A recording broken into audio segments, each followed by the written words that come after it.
face. Right in your face. Right in your freaking face. What's up, guys? It's your boy, GRC. Got a little something going on up here. This is Crypto in the Morning, the greatest crypto show in the history of the universe. And we will be covering about 5 or 6 DeFi. Fucking rug pulls, fucking hacks.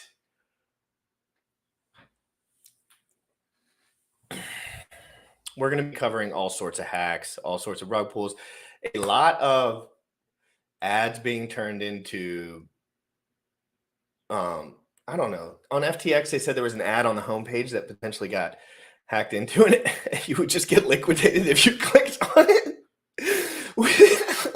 I hate to laugh, but it's been so ridiculously, like Sam, and I always talk to Sam when I'm up here because he can't respond to me, so I know that I can finish my point. Sam, they're like, hey guys, we're gonna write an article about how it's over.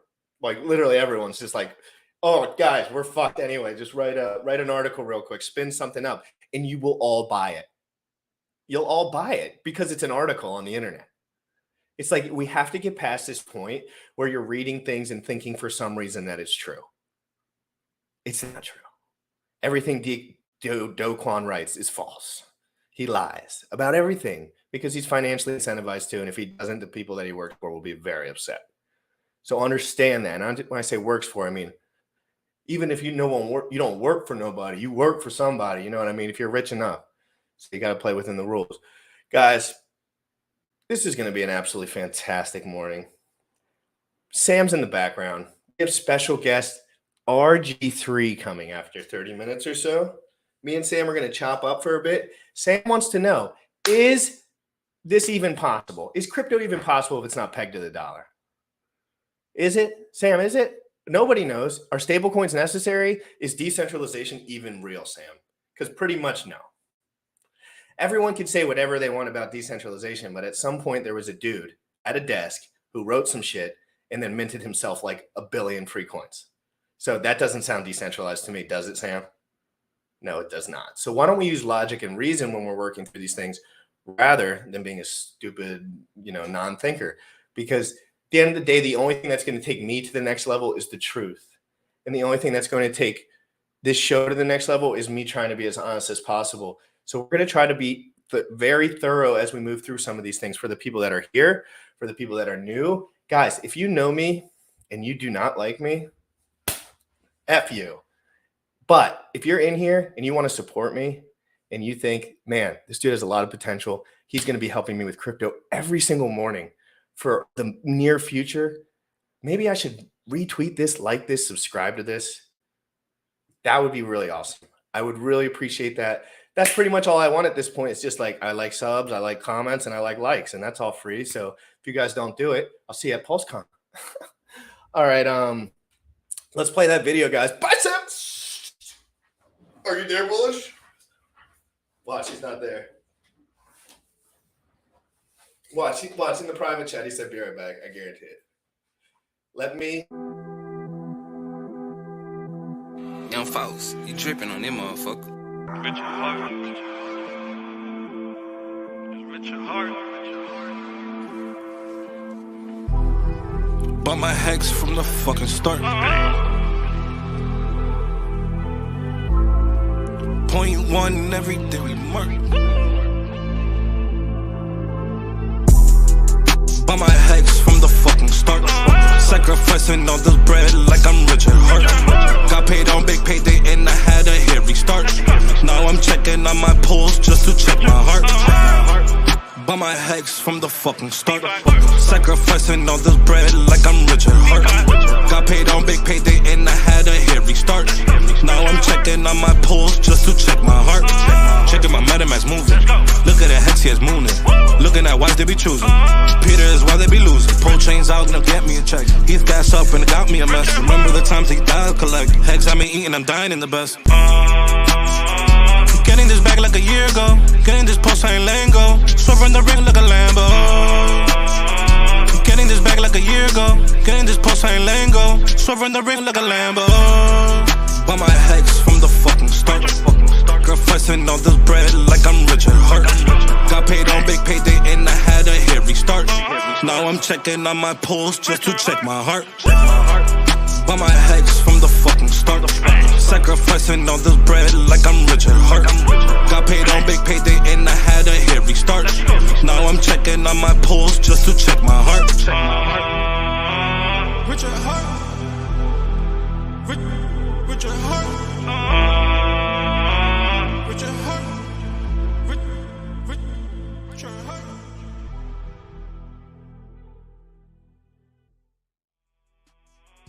Getting this back like a year ago. What's up, bro? What's going on, dude? How you doing? This is going to be an interesting episode. We got things going on, not just with QuickSwap, but there's also something I think with Spirit Swap going on in the hack related to the GoDaddy. There's stuff going on with Doquan. There's all this crazy shit happening right now. This is going to be interesting. This is going to provide a massive opportunity for people who buy the dip.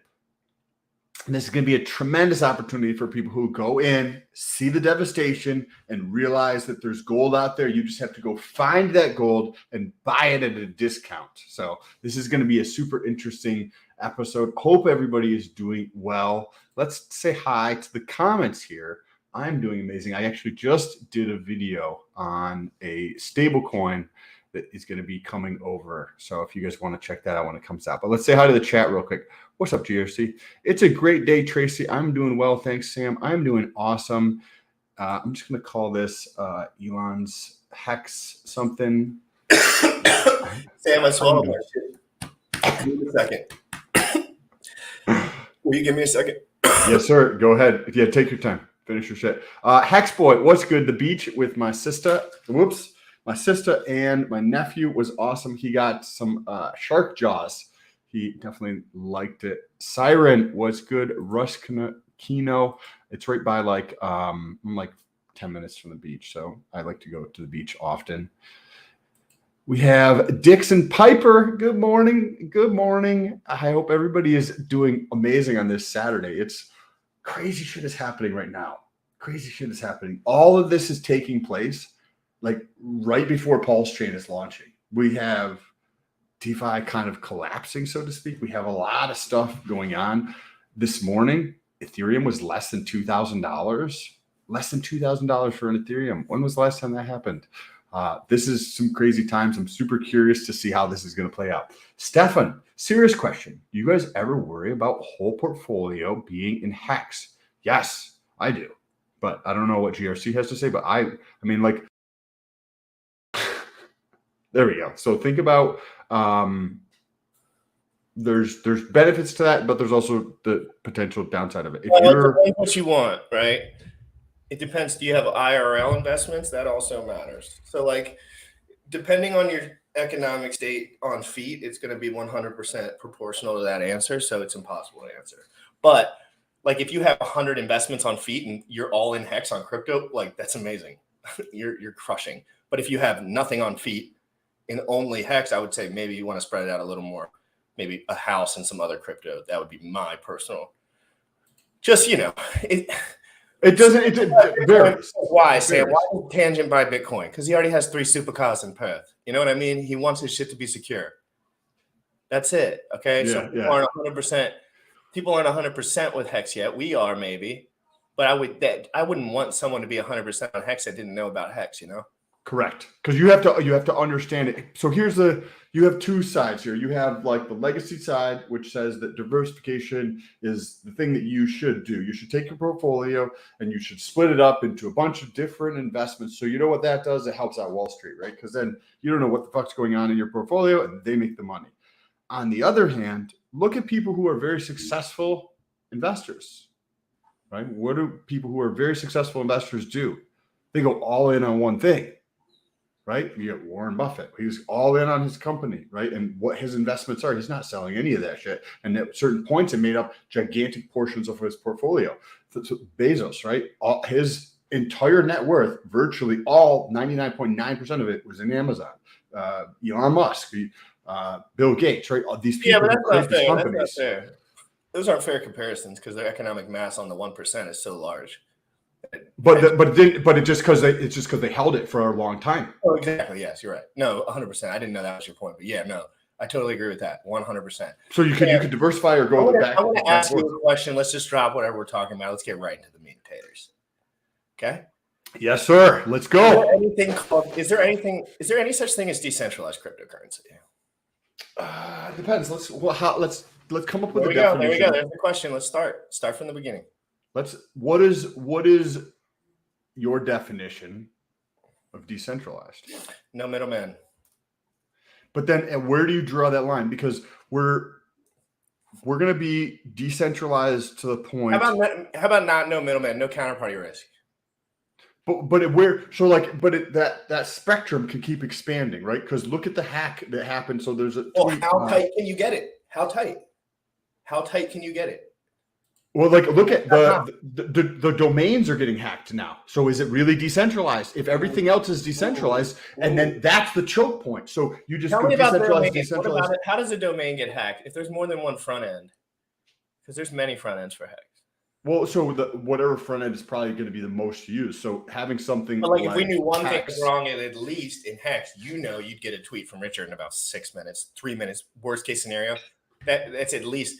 Worst case scenario, everything decentralized about it fails, and Richard has to tweet out that something happened and then not to do it.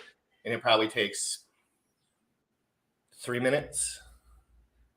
Twitter these days, anyone who's in crypto is watching Richard's tweets, period. So, guys, it's also about like understanding what you need to know on the fly, like who you need to pay attention to. Like I was telling Bullish this morning, I'm like, dude, I'm locked in. I'm following every account I need to now. Like it took me a while to find the accounts I needed to find to note because I put the notifications on the ones that are good. You find 7 or 8 guys and they're feeding you the best info in history all day long. And it's period. You get to curate what your feed is going to look like on people who are. Dude, I was hanging out with this girl and she said period at the end of every sentence. And I am literally doing it. Oh my God, it happened. I was literally making fun of her for this too. I was like, why do you say that? And I'm literally just said period 7 times. Trying to get the point across by adding a period word into your phrasing there. Oh my God. I hope she's not watching it. How was it? How was it? Good time? How was what? How was it? Good time? No. I'm a man of the Lord. And I don't play. You know I don't play like that. Ever since P dumped me, I've just been celibate like a freaking, I don't leave here and I don't have any money and I don't do anything. And that's what I'll tell everyone for the rest of the time. Have you guys noticed my strategy of just saying I'm absolutely broke, absolutely have nothing, like every single day? Because it works. Like people want to know, like, Scott, well, people think that if somehow everyone thought I was rich, that it would somehow make me cooler. You guys are wrong. You missed that. It took you 30 years to not figure out that was true. You fucked up on that. Because it's not true. Guess what? It doesn't matter how much money you have. It matters how much drive you have. People see your feeling. They know what you're capable of. And they're attracted to that. It ain't about the money. What's the money when some dude freaking gets in your face, tells you, give me all your shit, and you take your freaking pants off and go in the fuck. You know what I mean, Sam? Like, yeah. Money then. So what do we when we're talking about decentralized? Yes. What is so right? Because you can say something's decentralized, but then you can get decentralized to the point until there's like a wall you hit. Right. So if you only have one front end, well, I think then is it decentralized? The first wall. I think it's the initial when you start the damn thing, right? Because that's what's decentralized about me or Richard wanting to, or anyone coming out with something. What is decentralized about that? Hey guys, tweet that out real quick. That's the Hex Streamers tweet. Give them some love. Give me some love. Send that tweet around because they're always tweeting out our stuff and we appreciate that. Yes. And smash the like, guys. If you're in here, we have a solid hour and 20 minutes of absolutely mentally stimulating fire. So just get ready. I'm getting prepped. Let's go. Decentralization. When you start a product, let's talk about this. We didn't research for this at all. But like, you have to start somewhere, right? Where do you start? You start writing code, right? And who writes the code and who tells the guy to write the code to write the code? And what is the guy that's writing the code thinking? And what's the guy that's telling the guy to write the code thinking? And what happens if he gets on a drug bender? And what happens if his girlfriend, like So do you consider something that has an admin key to be decentralized? no. So then Ethereum's not completely right because they don't. But they're Right, it's working still on a that. project. They're working on right? that. That's part of their horizon. So we understand that's part of their horizon, and they make that very public. But a lot of projects are that way. Yeah, but Ethereum's like, if we only pay attention to Ethereum, so Yes. I'm saying we But only Bitcoin's the same thing, right? no Bitcoin sucks. No, but Bitcoin. Bitcoin's so good. Hey, remember when you guys were like, "Don't be so hard on those young guys," and I was like, "Why is your whole project backed by fucking Bitcoin?" And you guys were like, "Don't be so hard on the guy. He's a young man." And I was just like, "You got to be hard on him because it makes no sense." And I know exactly what they were saying, and it's hard because I knew what I was saying, but they weren't certain. But I was so sure because I've been so intimately familiar with this bear market that's been staring us in the fucking face for 6 months. And Richard's been covering it. I've been covering it. Everyone's covering it. Anyone who follows Richard closely has been locked in on this bear market, other than Tangent for somehow. And But who knows what? Exactly who knows accurate what bags to he the has? huh? Who knows what size bags Tangent has? We don't know if that's. He's in Perth in the supercars. He doesn't even need anything over there. It's literally he's in the jungle and they won't let him leave his country anyway. So what's the money going to do? Yeah, exactly. stuck He down there. needs to get on like a tube from a bicycle or something to be able to leave his country and just start floating into the ocean to get away from. I was joking, Tangent. I know you watch this, so if you are watching this, I was joking. I always feel like how Tangent's one of those guys that can take a punch, but you don't. I always feel bad when I give him a punch, but then he always reminds me in a really nice way that he can take a punch. He's like, "Hey, it's okay when you joke around with me." I'm like, those are the best guys. The ones that are like, "Hey, it's okay, you can joke around with me." I'm like, dude, you're the best. So something has an admin key. It's not decentralized. So Ethereum's not decentralized. Mm-mm. Okay. So at what point I think that we get to a choke Is Uniswap decentralized? I think Uniswap detaching it from Ethereum and saying we'll never go off of it, I guess. Well, I think when we talk about Uniswap, I think we need to talk about a category, maybe, right? Because I don't know enough about Uniswap. I think it's a deck. I think they can upload it. I think they can update it. Correct. You know the one thing that we're missing from our toolbox that I know we're missing, both of us. We don't know enough about the oracles and the fucking voting bullshit. Because everyone always mentions that stuff, and I'm like, who's voting on what? The 32 rich people? Like, what are they? Not a consensus? So Uniswap has keys. So here's the thing. Let's get RG on here so we can clear some of this up too. RG, I know you're listening in the background. We were just trying to let everyone know that you're just a little smarter than us so they could let us babble for a little bit. No, literally. It's nice when these guys that have just much more time under tension, we say in the workout world. Like me and Sam are very familiar with how flimsy some of these nuanced points can be. So I always have to tell Sam, like, if you don't understand that, he says the same thing to me. Like, he's like, do you not get that yet? Do you not get that yet? But when guys come in and they have 10 years of experience, we know those edges are rough. So we don't have to double back and we can just defer, right? And that's why I love conversating with guys so much, because you can really, it's an art. It really is an art. And like, I'm really good at it. Sometimes, Sam, I think that you go off into Mr. Smartman world a little too hard, just for minutes at a time. And you're just like, people don't even know what you're saying. But then other times I'm just talking nonsense. So it's like, you see what I mean? It's just like, it's a little. What goes back and forth because it's like, I'm just ready to talk about the topic, and you're just off in some other. It's like taking a poop and putting it on your head, guys. What about that? What's on your head right now? Actually, call that alfalfa. Alfalfa with that. So I think this is going to probably transition to being more decentralized front ends because of what's taking place. I don't. I think it's going to go the other way. How you think it's going to be more centralized because it's going to increase risk, though? It's going to be too hard. They're going to make it too hard. What? Who's going to make what too hard? Everything's going to be too hard to stay away, like to keep everything decentralized, and there's going to be so many. Like, yeah, maybe RH's products will be. I mean, it's hard to say because I don't know enough about. Okay, so think about this, Sam. This is so fucking awesome. But Ethereum's there, right? And it's connected to the banks. And now we're forking the Pulse chain over here. Now we're going to connect to the banks, right? There's people already doing it. RG's coming in here. When you say connecting to banks, are you referring It's to being on some way, shape, or exchanges? form, you're taking the money out. So you're referring to like being on exchanges? Yeah. So at some point, that's Okay, what I'm okay. confused about, because the only thing that doesn't make sense in my head is, how does the dollar get to my house What do you mean? from decentralized completely to my house? Is that ever possible? Like, I'm talking about cash, like, So dollar, you're talking about $100. You have $1,000 in USD, right? You've got $1,000 like this cash here, and you want to put it into crypto. Is that what you're talking about? No, in a way for RG. My question probably doesn't make sense. All I'm saying is, like, how do you not connect to the banks? It's not a confusing question, but it is a confusing question. It's like, at what point is somebody cashing out, or there's some third-party risk? Either or. It's always either or. It's always cashing out, or it's always third-party risk, Sam. It's either I'm giving my money to RG and having him handle it for 30 whatever a year. That's the normal way to do it. Or I'm cashing out at the bank, taking the L with the fees or whatever.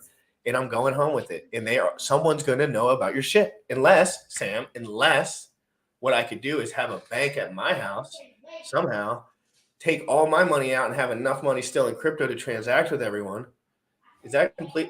When can you just make your own bank? Why can't I just? But it doesn't that what crypto allow you to do? Doesn't crypto allow you dollars anymore? What's that? But there's US dollars still. But you don't need to interact with US dollars. You don't, right? Well, you're getting closer to that point. I'm getting closer to that point. And this point next year, I plan on very rarely interacting with US dollars. And there's going to be more products and protocols and cryptos that come along that allow us to actually do that and not interact with all those things. So this, I don't know. I think that's what is Sam drinking? This is so let me ask you a more detailed question then. How do you fiat on ramp? You tell me right now. How do you fiat on ramp your Pulse chain? Whether you have to bridge it or not, and how you're going to do it. So if I want to buy Pulse, no. If you want to sell it, if you have it already, you already have. Okay. So if you have to sell Pulse, I would probably go through PulseX to swap into something that I could bring through the bridge to bring to Uniswap, and that. Either that allow me to go directly to Coinbase, or I would be able to like go from PulseX to Uniswap to swap to Coinbase. One of those two things. Does that make sense? So you have Pulse, right? And then once you're on Uniswap, then where? Go over to Coinbase to get my money out. You're centralized. So how do we do it not centralized? How we do it is not centralized is by being big enough so that we are the thing and everybody does what we do. That's like that. Yeah, see, that's what the whole goal is. It's like, I think we all intuitively know the same thing then. I think it is kind of intuitive, right? Like we know this has to get bigger. This must be bigger. And if you look, right, I've talked about this in probably 5 of the last 6 streams. Like there's the S curve. It's Why don't you pull that up real quick? Show the people kind of what you. Yeah. So guys, let me explain for a how he second. pulls this up. I've been talking about this a little while. He's showing it. We are in a very early investor zone in the adoption curve rate of general large technologies that have entered our lives over the last 200 years. Is that correct, Sam? So we are in the infant stages. How old is an infant? Under 2 years old or something. I don't know. That could be wrong. But let's say we are at 2.5 or 3% of the world population has any interaction with cryptocurrency whatsoever. And most of that is automated anyway. So in the future, right? Like people will just be giving their S to the bank and it'll all be in crypto. So it'll be like, we're at 2.5%. Here's the punchline, guys. In 5 years, Sam Stoll predicts we will be rearing near 48 to 52% roughly in adoption. And that's on the gentle side of things. That's on the gentle, because when we do these things, you have to lean left because, it's not right to lean right on a prediction. It's always better to lean under. So we're talking about 50%. So people are like, how is this going to work?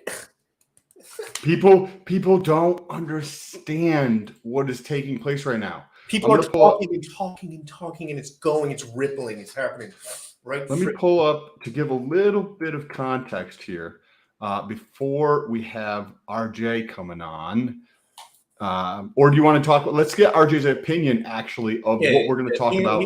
He knows all the. He'll just tell us, you young whippersnappers, you need to shut up. Let me talk a little bit because y'all don't know what you're talking about. Anyway, you remember the Hex Investment Trust Kinetics?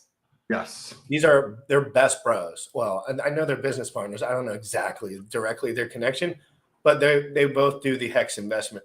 Oh, so what you're saying is RJ's a smart fella.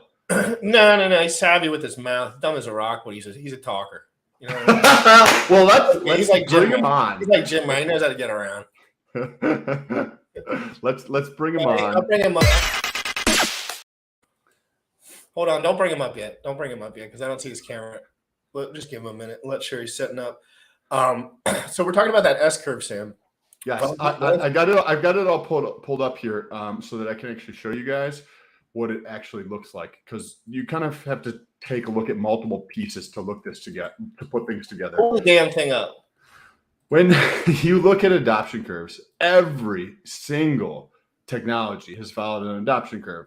It's an S curve, right? Where you start out maybe slow, like this one right here, which is automobiles, and it follows it up. Right? We're not loading in time.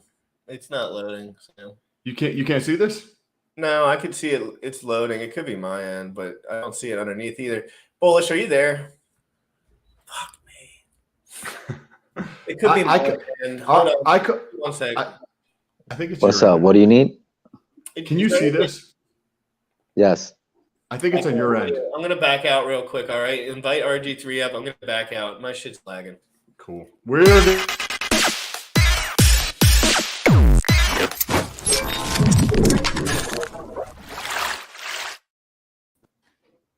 RJ, what's up, bro? What's biceps? What's up, brother? How you doing? I'm good, man. How you doing? Where'd Jim Rat go? He was like, I don't want to talk to RJ. I'm going to let you talk to him. I know that little little dumbass whippersnapper. He's saying his internet's fucked up just so he can go take a shit or something like that. Yeah, more than likely. Hey, what do you you're involved with like the Kinetics guy and doing like the advisor stuff? So I'm the founder of all this shit. These guys do all the work. We should have had you on. We should have had you on. No, you don't want to have me on. I'm not the guy that knows all this stuff. I'm just the guy that puts it all together and puts the people together and makes things keep going forward and keeps everybody in line. That's all I do. They're the ones that built this stuff.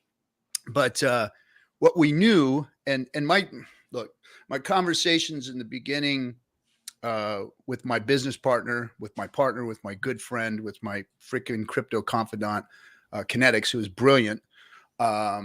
We started talking about legacy products, fiat products, marrying with crypto products, because that's the bridge.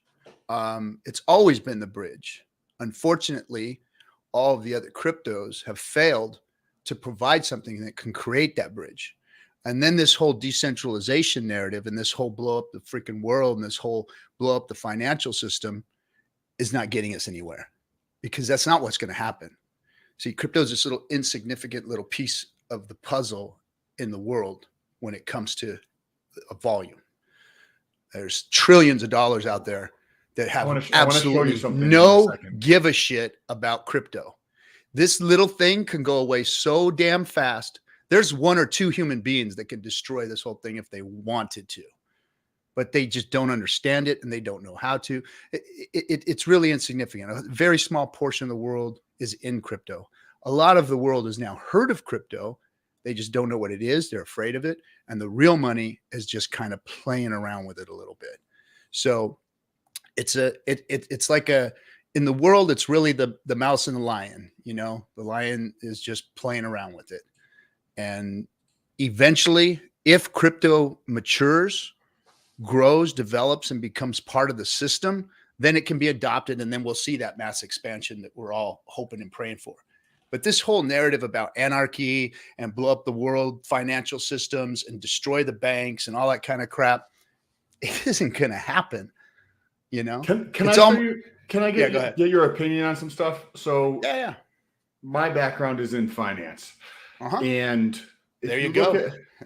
if you look at like any technology, it doesn't, you name the technology, cars, electric, power steering, you can talk about anything related to technology, and there's always an S curve. And the chart here we normally see is, right, you see this, 2.5%. This is like 2 standard deviations away from the mean here in the center, right? And you see this many times in textbooks or people talking about it. If you stack the purple line from like 0 up to 100% of the adoption, you get to see that it looks kind of like an S, right? That's the yellow line in the background. Mm-hmm. When we take a look at, let me show you one more chart to just give more context so that you can believe me when I'm saying that this is how all adoption curves look. This is a boatload of different types of technology. We have vacuums, refrigerators, radio, all of this stuff, right? On how they're adopted.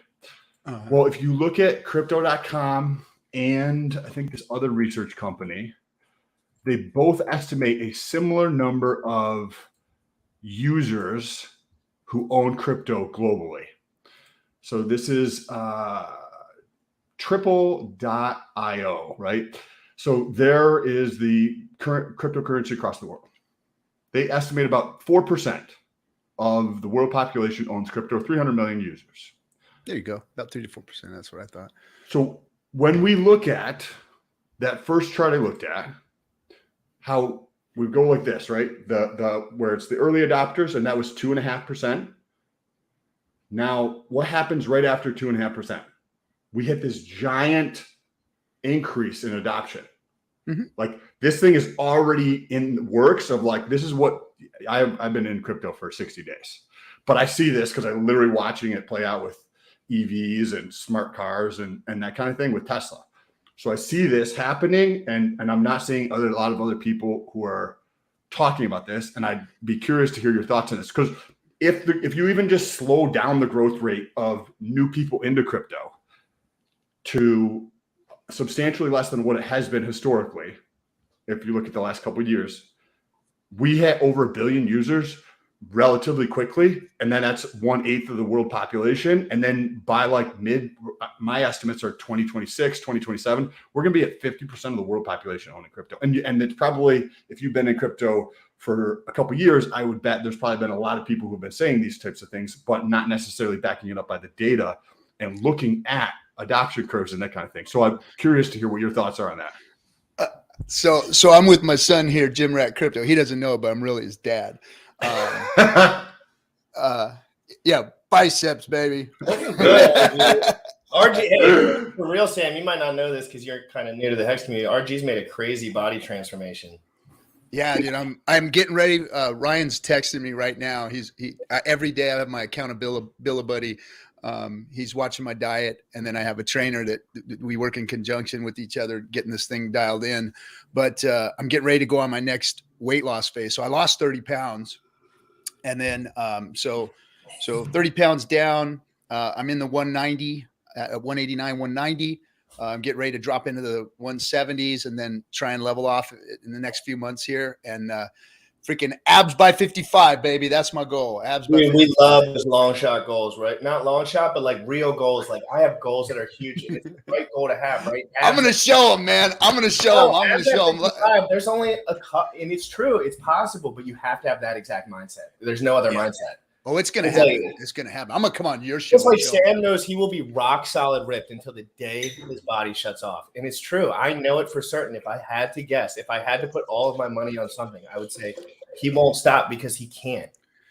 It's gonna. That's for me too. I'm never going back. Nope. This is my lifestyle. The way my life has changed, and I want to live into the future healthy and feeling good. I've got my buddies; they're all dying on the couches, man. It's so sad. We can talk about that later. I want to get to Sam's question here because it's very cool. I heard you say something earlier, Jim Rat, and you said something about Sam being an analytic guy and you being just a, hey, fuck, I get it guy.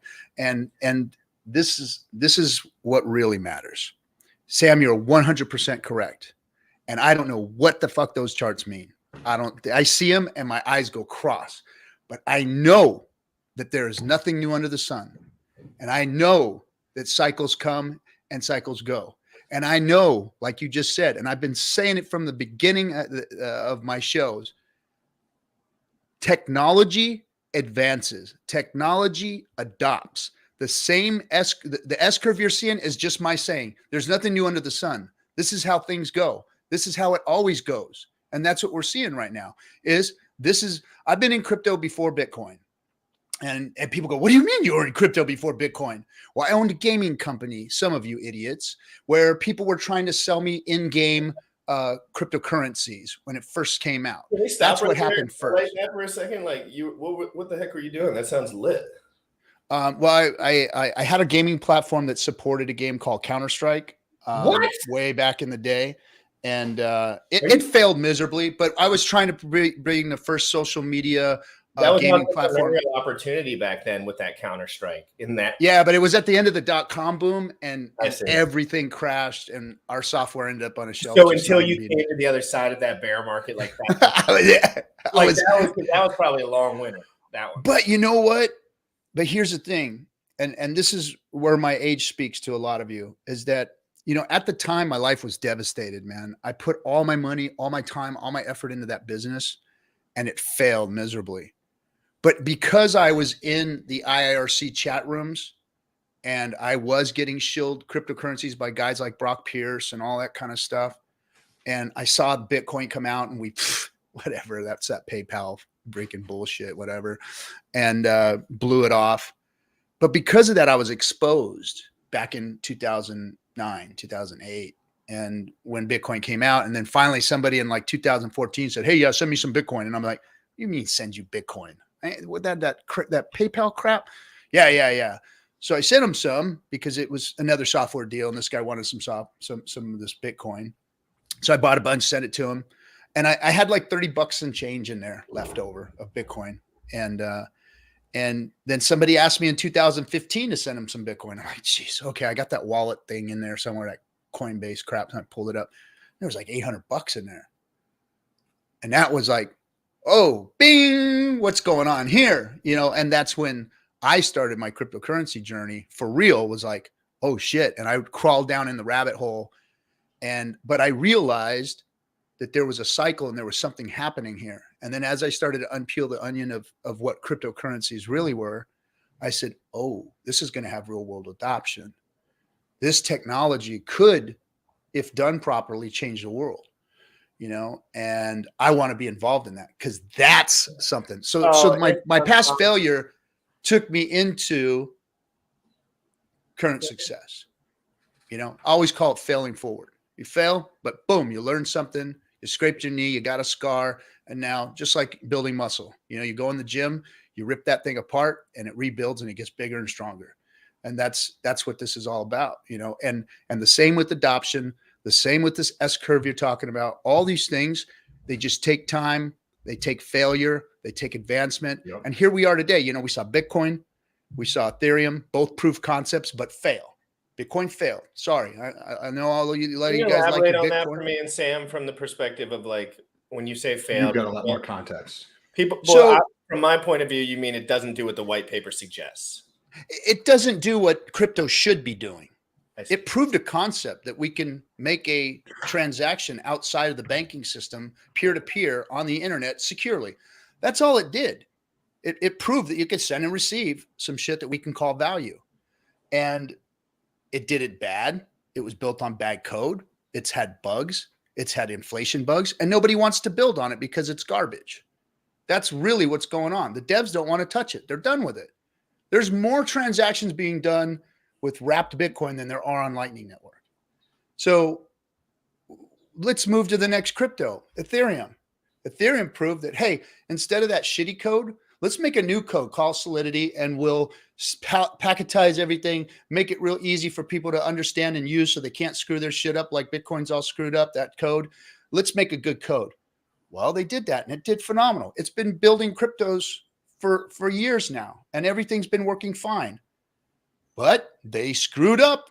They put a mining algorithm in, allowed some people to hold the guns to their heads, and they didn't scale their network properly. So we have what we have here. A broken fucking crypto. Proved a concept, proved a concept, brought us something nice. But guess what? Next step. It's just like the VCR, guys. So first we had the fucking movie thing. You had to turn the handle and watch the movie. Well, it moved all the way up to the VCR and everybody was excited, but that wasn't the end of it either. And then we had DVDs, and now we have streaming video. Yeah. There's nothing new under the sun, guys. It's all the same shit. So either move and adopt and move with technology, or get left the fuck behind. Because that's what's happening. Or cry about it and just pretend you're being fed. Or cry about it. Now the problem is that people are invested in this Bitcoin shit. That's the problem. I love that you call it. How do you see that playing out though? Because like if you use that same analogy, right? Like the VCR is dead.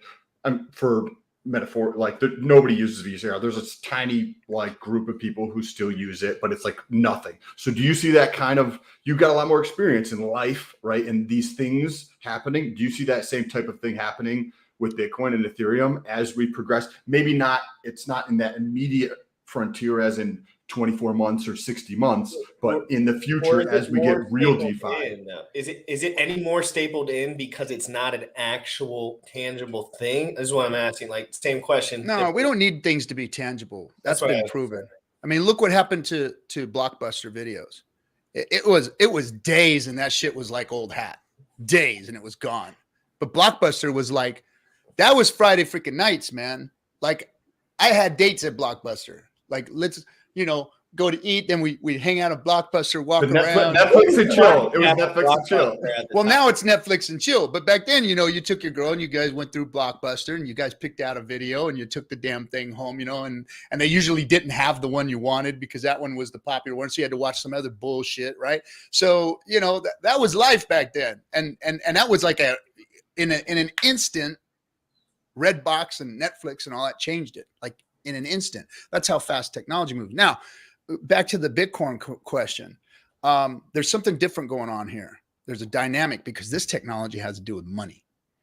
And there has never been really a technological breakthrough in money since they created the paper dollars and all the bullshit that's going on. So it's a nuance. Now, like I said, there's nothing new under the sun, but there's differences. There's things that make it different. So how is it going to act and how is it going to react in that same situation, or in that same S curve you're calling it? Everything has the S curve. We see it. But this is going to function differently because it is a currency and because people are invested in it. So you're good, but you're seeing them lose it. I mean, goddamn, Sailor's about to get liquidated, and this man's been up there. He's put billions up. So will Bitcoin go to zero like every other horrible technology? I mean, it certainly could. I don't think it's going to do it anytime soon. Blockbuster went to zero. VCRs went to zero. Everything went to zero. Do you see the same thing with But see, no, because what we've done is we've created digital gold with Bitcoin. So you've got all these people holding it, but I think it's going to go the way of gold. Well, that's what Ethereum did. The DVR that became VCR. That's what Ethereum did. That now we're streaming. That's what I'm saying. That wasn't a currency, though. It wasn't a currency. It was a VCR. Yeah. And that's what I'm saying. That's the nuance. That's the difference. So once there's enough economic mass and old heads that don't feel like doing nothing involved, it's stuck and cemented in the ground for a while, at least. Like until obviously. Is that what you mean? Because there was giant companies, right, who made VCR like players. They made movies, and that was their whole thing. There was a shitload of individuals who owned stores. They were independent from blockchain or from Blockbuster that would like rent them out, right? Like if you didn't go to Blockbuster, you'd go to like the other, and they all died. Where they're gone. But that was like money in the system. But you're saying from the way you're seeing the world is different because they changed those stores money into donut shops. That's true. And they sell donuts and fried rice, and that's all those small shop owners that owned those old VCR places, the small ones that you went into and had movies like me in it and stuff. I mean, you would DVDs. They have to see them move on to the next thing because they're just small business entrepreneurs. They're still experts in the field, right? Like if I was on Fiat, right? I had a local business in my area. If I was on Fiat and there was a time where a new technology came out and all I did was learn about it and start selling it. Like I was just like, I'll be the first guy to learn about it, period. And that's what those people did. And that's what you got going on here in this space. You've got a lot of entrepreneurs trying to do things, but they're going to end up adopting or working in the next viable technology. And we're seeing it come right now. It's Pulse. And we know that. We all know it. We know Hex is a better Bitcoin. Period. End of story. Unrefuted. You can't refute it. It is the best. DVDs. Let's go back to that same analogy because I really enjoy that analogy, right? You got your VCR and we have the DVD. We have Bitcoin and we have Hex. One's, if that analogy holds true, one could die pretty quickly, right? As we go from 4% of the world population owning crypto to 37 to 65% of the world, right? One could right pass away, right? If that analogy holds, like I like that analogy. That's a very interesting way of putting it. It's the truth. It's what's coming. It's what's going to happen. You know, we've been saying it from when we first all had our aha moments. Me, Hexo, the guys on this channel. When we first go, holy shit, he really did this. He really did this. It's immutable. It's holy crap. And then now to sit here, I'm even more excited now after over 2 years of watching this thing not fail. I mean, we've all been waiting for it. Is there going to be a bug somewhere? Is there going to be something going to trip it up? Is what's going to happen? Nope. The system exactly as we all figured it, as we all watched it grow and move and develop, we were like, holy crap, he did it. He really did it. Now we're on the S curve of Hex, the Hex adoption curve. You know, just like streaming, there was 20 people watching my show on a weekly basis. 20 people would come in and and it was all of us chat room guys. And then all of a sudden I said, you know, and I said, one day there are going to be streamers that are better than us. There's going to be more streamers. We'll have hundreds of Hex streamers. And we were like, yeah, right. Yeah. Well, guess what? Just a little over 2 years and here we are. There's streamers everywhere. And for some reason I get to still sit here because all I did was push the button. I'm like you, bro. That's why I call you my son, because all I did is push the button and say, hey man, I'm here. Where are you guys at? Where's the smart guys at? You know, that's what I did. Yeah. I wasn't the smart guy in the room. And that's why I love your show, man, because it's like, hey, I don't know what the hell I'm doing. I'm going to hit the button and see who shows up, you know? But you find out really quickly that it's all just who keeps up to date the best, because crypto moves like a freaking, it's too quick. It's like, I know that I'm not the most book smart dude in the world, but all I have to do is, guess what, guys? I could outwait all of you guys for years. I ain't got nothing to do. I'll sit here and talk about Hex forever, because right now, this is the most important thing in my life right now, right? Like right this moment, like for the next year, maybe whatever I got to do. I got stuff I'll do in the future, have kids, whatever. You never know what's going on. But right now, there's nothing more important and valuable into the world that I could interject than this, in my personal opinion. 100, bro. 100. That's how I felt, because when I had my aha moment with this and knew that it was what it is, I was like, the world's got to hear about this. And here's the beautiful part. Like all these other influencers out there, they got more subs than me. They got more clout than me. They can talk to bigger people than I can. But guess what? I have never had to pull a video down.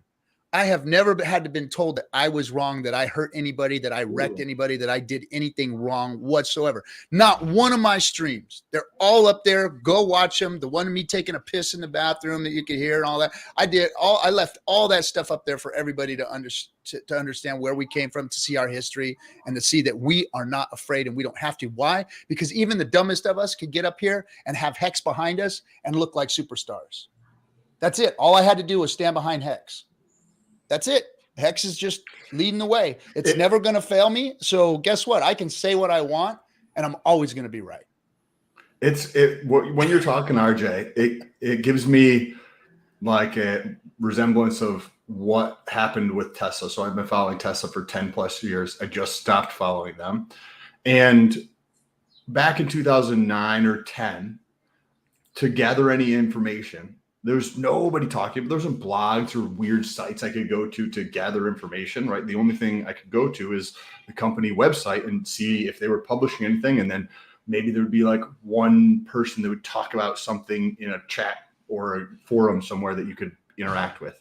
And as each subsequent year passed by, there was more and more stuff coming out until the point where in a given year, you see more and more of those channels coming out, whether it is a blog or newspapers or streamers or all like Instagram profiles, Twitter profiles, and I'm seeing this with Hex because I saw the framework, just like you're like, hey, I saw VCRs and this, right? Like you're like, I fucking seen this game 100 times, and you see this playing out, and I'm like, I've been in crypto for 60 days, so I get in here and I'm like, I've been in crypto for 60 days. I've seen 10 fucking things launch.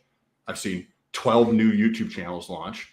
I've seen this crazy amount of interaction. And so being on the internet to stack on top of this. Sam posted a picture of his liver for dinner and it got 35 retweets because the Hexicans thought it was funny. And I was just like, is this a bull market or a bear market? I can't tell. It's crazy what's happening. Always been a bull market in Hex. I mean, and we get after each other in a bear market, that's for sure. I mean, the backbiting, I mean, I got scars all up and down my back from the dips because that's what this community does, because they love the bull market, of course. But look at the chart, man. We ain't done nothing but go up. And the gains that we've seen in the 2+ years that we've been here, the chart is amazing. You just look at it and go, wow, even here in a 70-something% dip, it's still amazing. I still got a smile on my face with 70-something% dip. I've lost more millions than I've ever imagined I could have possibly had. And I'm still smiling. Oh, I've lost more thousands than I thought I could ever lose. And listen to me, guys. I ain't even got money at all, and I've lost so many thousands of dollars in crypto. I could give two fucks because I'm talking on Hex too. No, me too. Literally, my first 5 stakes were like 3 days, and I end staked them, and then I did them like 5 years, and I end staked them again, and I had no idea I was losing coins the whole time.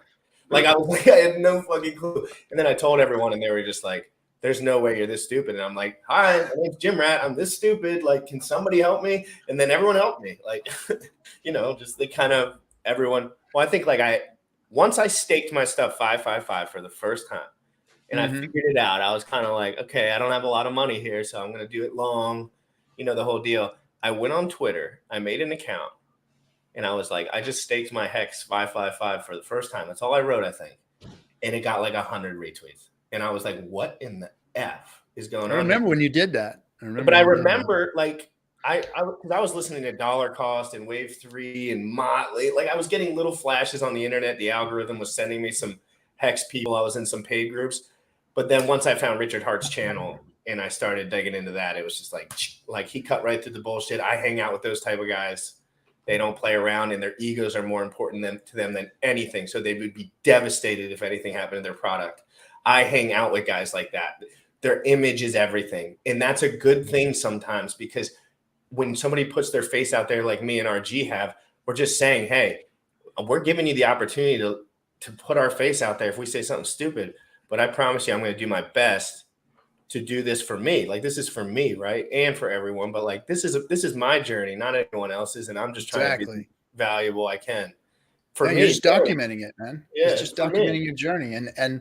And all of us have a different one, and a lot of people that's why I wanted so many more streamers to come to the space, because in Hex itself, because I know that there are people out there that don't resonate with me, and I wanted people to resonate I wanted somebody out there to resonate with everyone. And that's why I wanted the community to be exposed. And that's what the F and Hangout was about, was, hey, every Hexican, come into this stream and let people see who you are, and then go start your own stream, and that's what started happening. And there's people that won't watch my show that watch Dollar Cost Show, or watches, Cabana's show, or Motley show, or all these other guys' shows.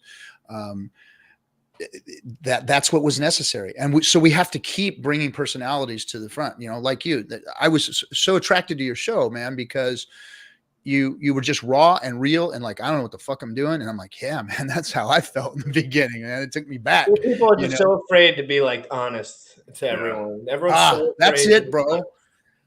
You know what this thing is built on? See, so crypto is supposed to be a tool for a community to develop and use and adopt. That's what it's supposed to be. It's not supposed to be run by people. And that's the problem with all the other cryptos, is that they're managed and run, right? Everybody thinks Richard runs Hex. Richard doesn't run jack shit. When he hit that launch button, he lost control of the whole thing, really, because now Hex is on its own. It's doing its own thing.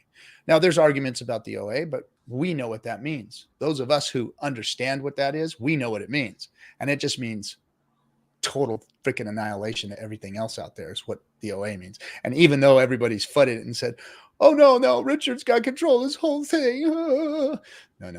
Richard's got control of this whole thing. Well, I know. So it's a good thing. No, but I know it's a good thing, of course, for all of us that really trust Richard. But again, it is the one thing that everyone's going to point at, right? Everyone's going to point at. There's one point of failure. It's this one guy. It just happened to Quan. Well, let's be honest. Terra probably had 1,000 points of failure, but they still attacked it, whether or not. And the point of failure ended up being his mental capabilities. It truthfully did. Daquan got rugged. Or Doquan or whatever. He got rugged. And I'm not saying him and, they're all different people 100%. But I think if anyone's going to point at Hex and say anything, layer ones are totally different, right? Like there's going to have to be, there's obviously risk there and a lot of different things going on. But again, compared to Ethereum, imagine Pulse Chain with all off-ramping done. It's going to be it's over for Bitcoin. I don't even see it. Like, why? Imagine when all the off-ramping's done and we're not even interacting with Ethereum anymore, unless we want to do our stuff. It's done. And even the real space doesn't understand. I heard them ask some people asking the other day, well, what happens if Ethereum fails? What's that going to do to Pulse? And I'm like, you guys really don't understand crypto, do you? You really don't. Just move on. You just keep marching forwards. And then Jim rattled for Pulse Chain when everyone's dead. Yeah, well, if Ethereum dies, it doesn't matter. Once Pulse is forked from Ethereum, it's its own chain, guys. It's done. It doesn't. Ethereum doesn't matter. Ethereum could blow up.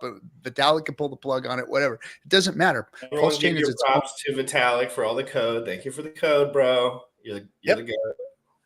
Yep. Sorry, your miners are holding you hostage, but that's what you got to do. You got to do. I don't know. And the people that write articles for them are holding them hostage because they're all full of lies and misinterpretation. It's true.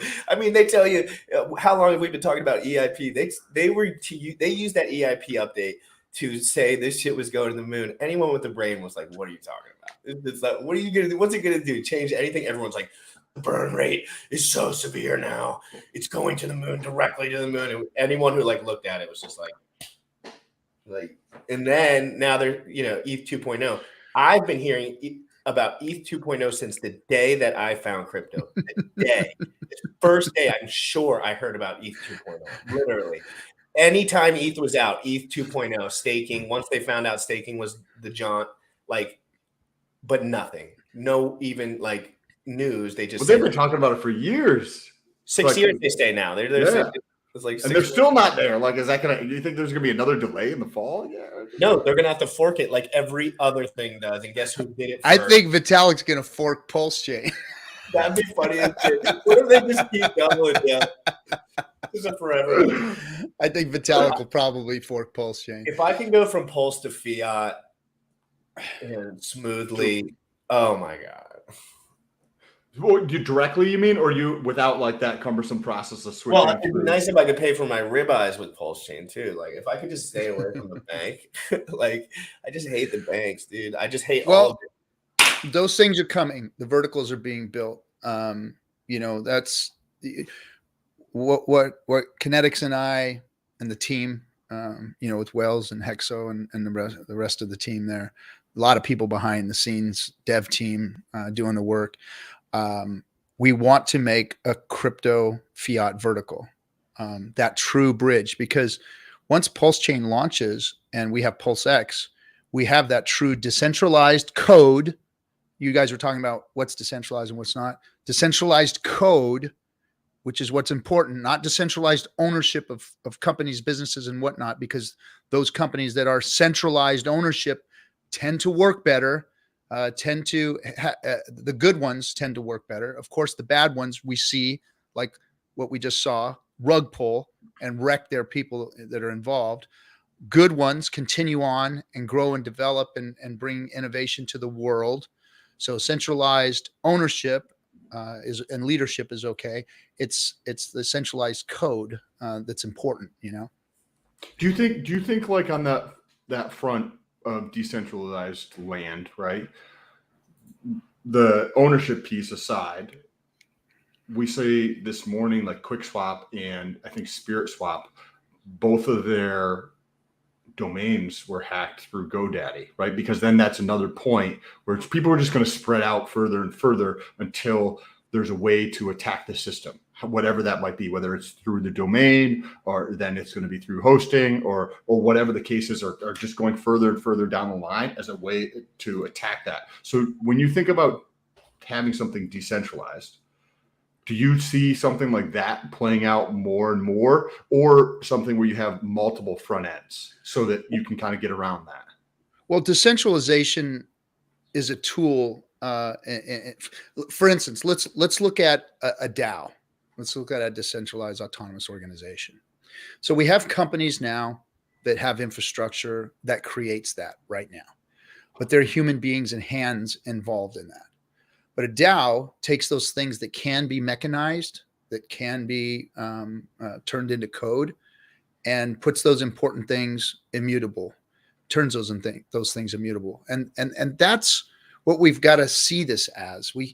The whole narrative that, hey, blow up the outside world and let's all get in crypto and turn the world into a DAO and all this, it's not how it's going to happen. It's not, I understand. It's just like everybody's screaming for anarchy. Like, anarchy, man, that's the way to go. Everybody would be living in peace and harmony. Bullshit. You're always going to have your assholes out there. They're going to fuck that up.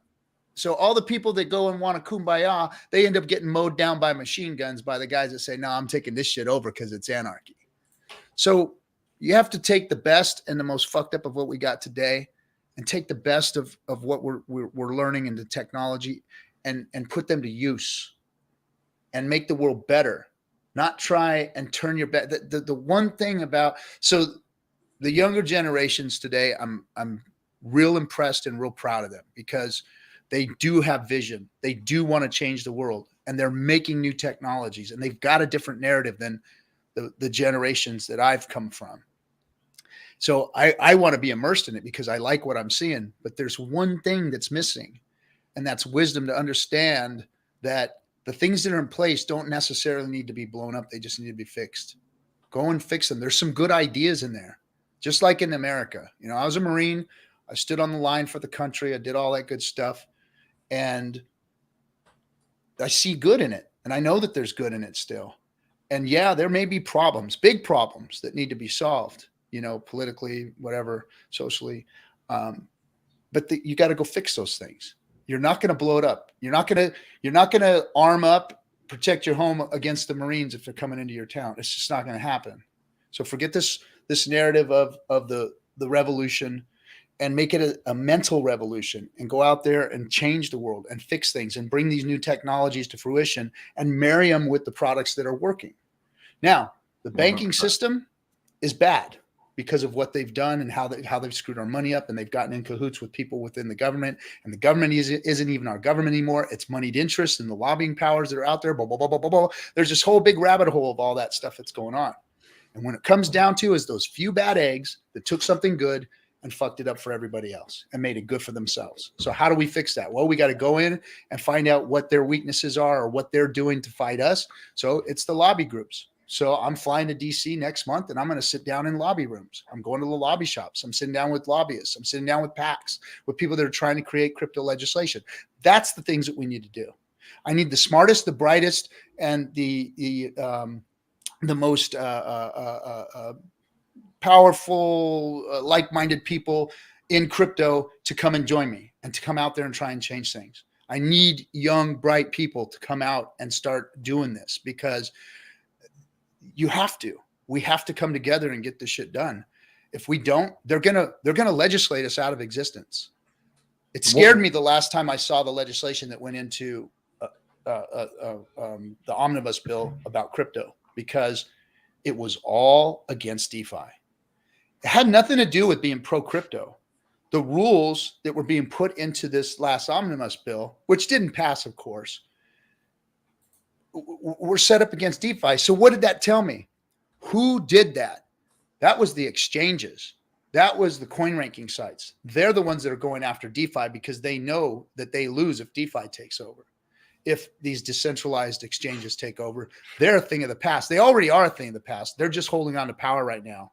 And that's, controlling the narrative, because it's so easy to control the narrative out there. I'm involved, guys. And these people, you pay them a few bucks and they're writing whatever article you want. And there's some brilliant people out there writing some good articles that look like they're really saying some cool shit. When in all actuality, they're just a bunch of plebs sitting behind a computer at their homes, eating a Hot Pocket, fucking writing some good shit because they got the gift of gab. Street smart guys are good at, right? I could pretty much go to any local place and start talking around, and I can tell you what bear market or bull market, like just by talking to 10 or 12 people. I'll be like, you heard about Bitcoin last week? You got any Shiba Inu? You got any Doge? You hear about crypto? You ever move any crypto? You ask 5 questions to 10 people. Be like, oh my God, SHIB's all over the place. I love it. I can't wait to buy it. Yeah, we're topping out. Period. You brought up a couple interesting points that I really like, and to go off of what GRC was saying a moment ago, or like a couple times actually over the last couple streams, with the bridging between the two worlds, what legacy is and what crypto is. And you bring up the point relative to exchanges. And I see that like that bridge right now is like a gap, right? That will be filled, but eventually that gap just goes away and we're all in one space, right? And crypto exchanges are going to be going away completely. But you also talked about anarchy, right? And I'm 100% on board with this. And I see this as like, so I'm going back to like the data side of things. If we're at 4% of the world population who owns crypto today, we're in a bear market, right? We're going to go from where we're at right now, even if adoption slows, to mid-decade with people who didn't necessarily have, well, let's understand who's in crypto. People who don't necessarily appreciate government a lot. They don't necessarily appreciate a lot of the regulations. They don't like taxes to a bunch of people, right?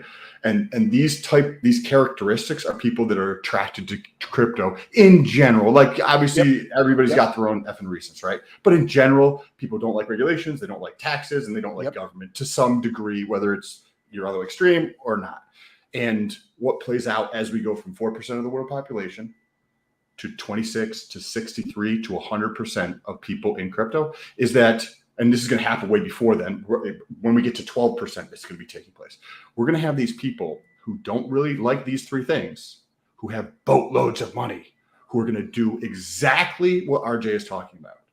They're going to take the resources. It's RG, by the way, just to let you know. I am sorry. Thank you for correcting me. I literally see you. I saw your name like 14 times, and I'm like calling you something else. Apologize. Thank you for correcting me. RG, who are going to take their resources and their time, and they're going to have intentional, purposeful actions behind those things. Like what you were just saying, going up and meeting with lobbyists, right? You're going to put your time and your resources into things that you support. And as we transition through this 4% to 26%, et cetera, you're going to have so many more people that have the financial resources that don't like government, big government. They don't like a lot of taxes, and they don't like a lot of the regulations out there, who are going to have the power to go through and influence things. It's not going to be like this is dead. Just like when Pulse Chain launches, Ethereum's not going to be dead, at least initially, but that transition, right? We didn't just like, okay, let's kill Ethereum. We have Pulse Chain. That's not how life works, as you've highlighted perfectly. It's you taking what works well in this system and you're bringing it over here with some modifications. You're like, oh, wow, there's some really beautiful ideas over here in Ethereum.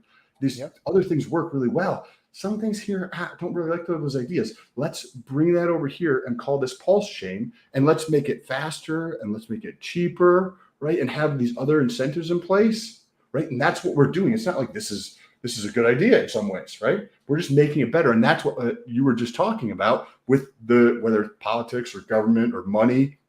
There's a lot of different things, especially like pharmaceutical things. Like there's a lot of areas that we can have certain ideas that are in place and make them better and change the incentives, change the structure of things to improve upon what we have so that everybody wins in the end. It's not like it's completely bad. There's some really gold there that we just need to find and brush off all the crap on top of it so that we can take that, highlight that, and bring it forward to the next generation of things. So I wanted to highlight that.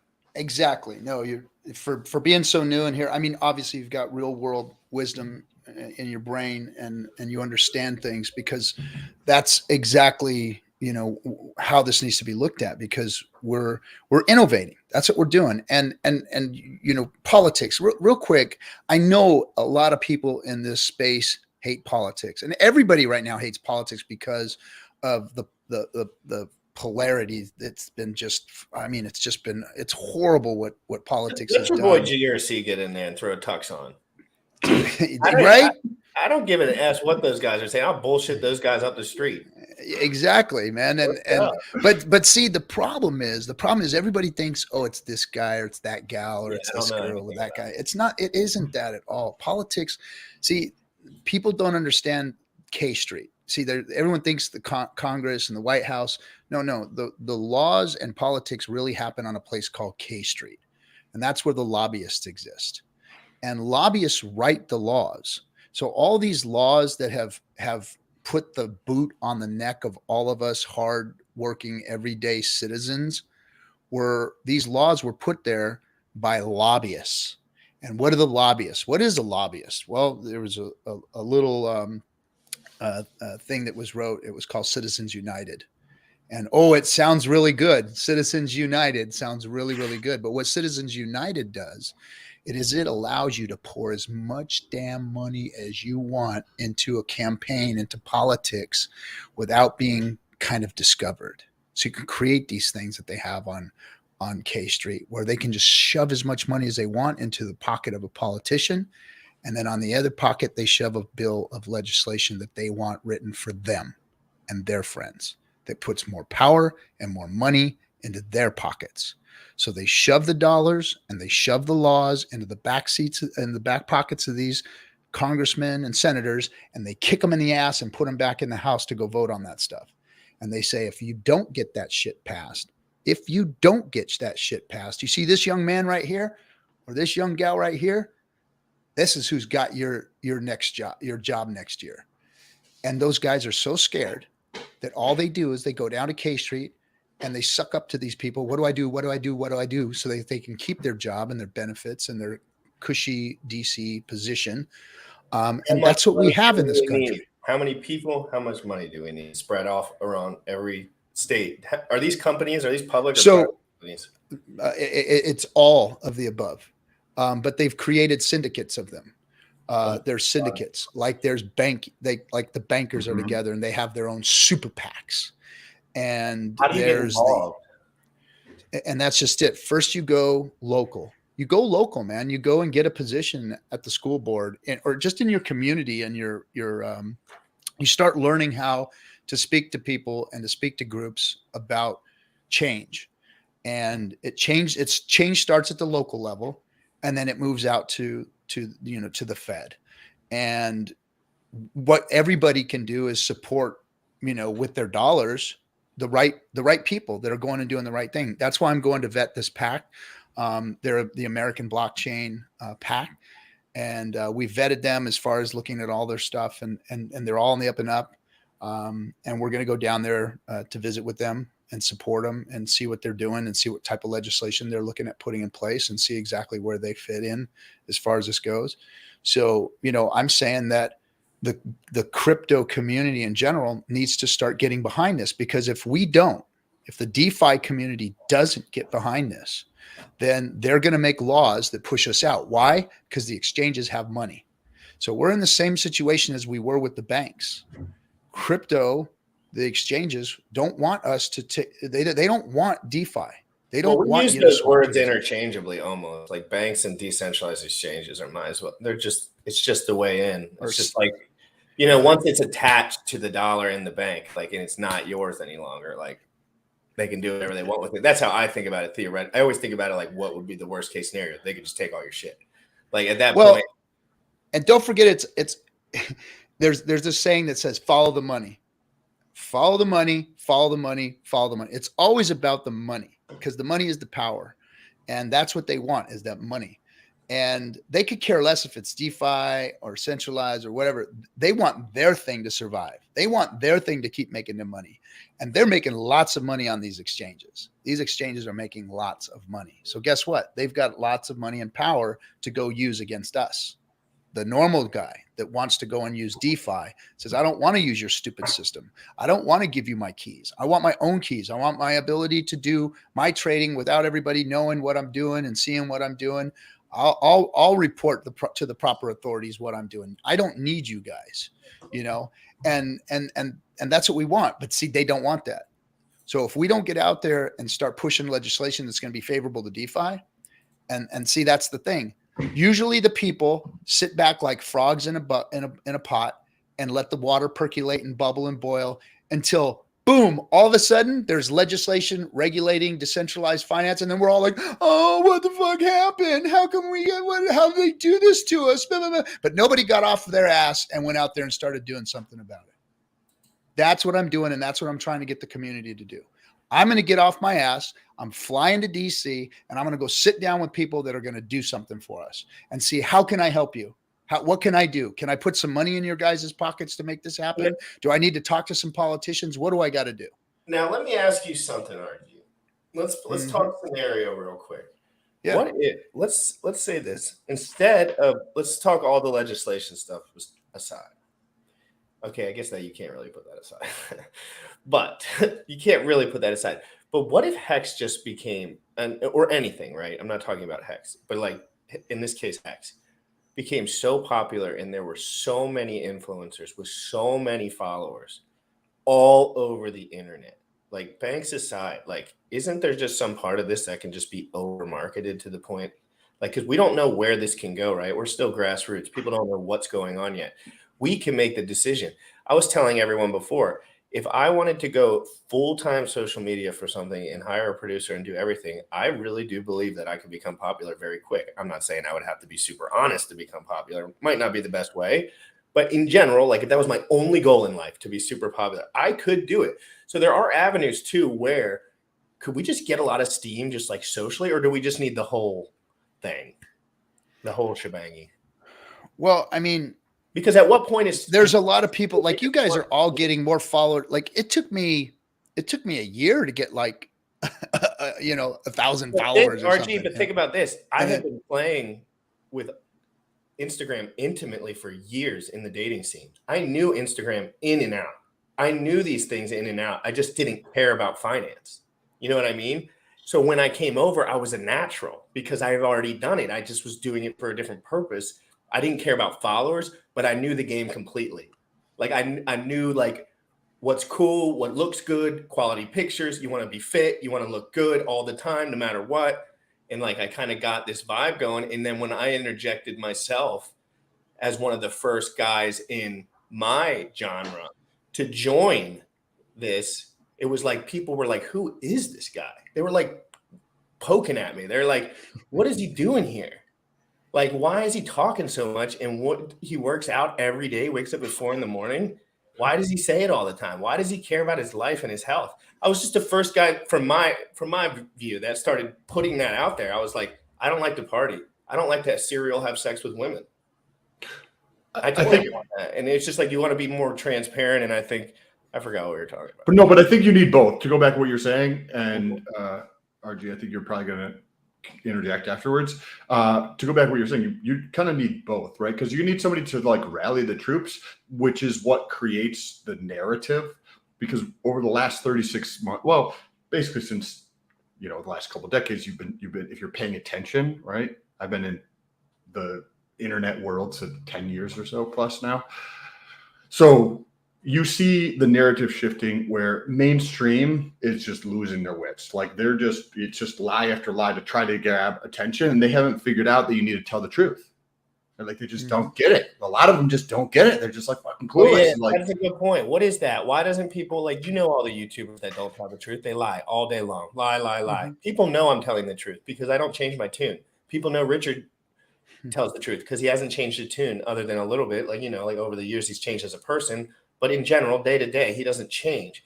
These other guys, they come up, they get a little depressed, they go in their cave for a while, then they come out, they say some bull crap, they can't get behind it at all, then they go back away. It's like, just be transparent and tell people, guys, maybe you don't have the most money in the world. Maybe you do. Just say the truth. It's okay. Like, maybe you staked all your stuff 5, and you wish you didn't. That's okay. Just say it and work towards, like, I got hacked for everything I had, basically, you know, like in liquid that I was playing with at least. And I didn't even care because I was like, this is so cool. It's either going to work out or it's not. Like, you know what I mean? I didn't care about my individual number. I cared about, like, this is either going to work out or it's not, frankly.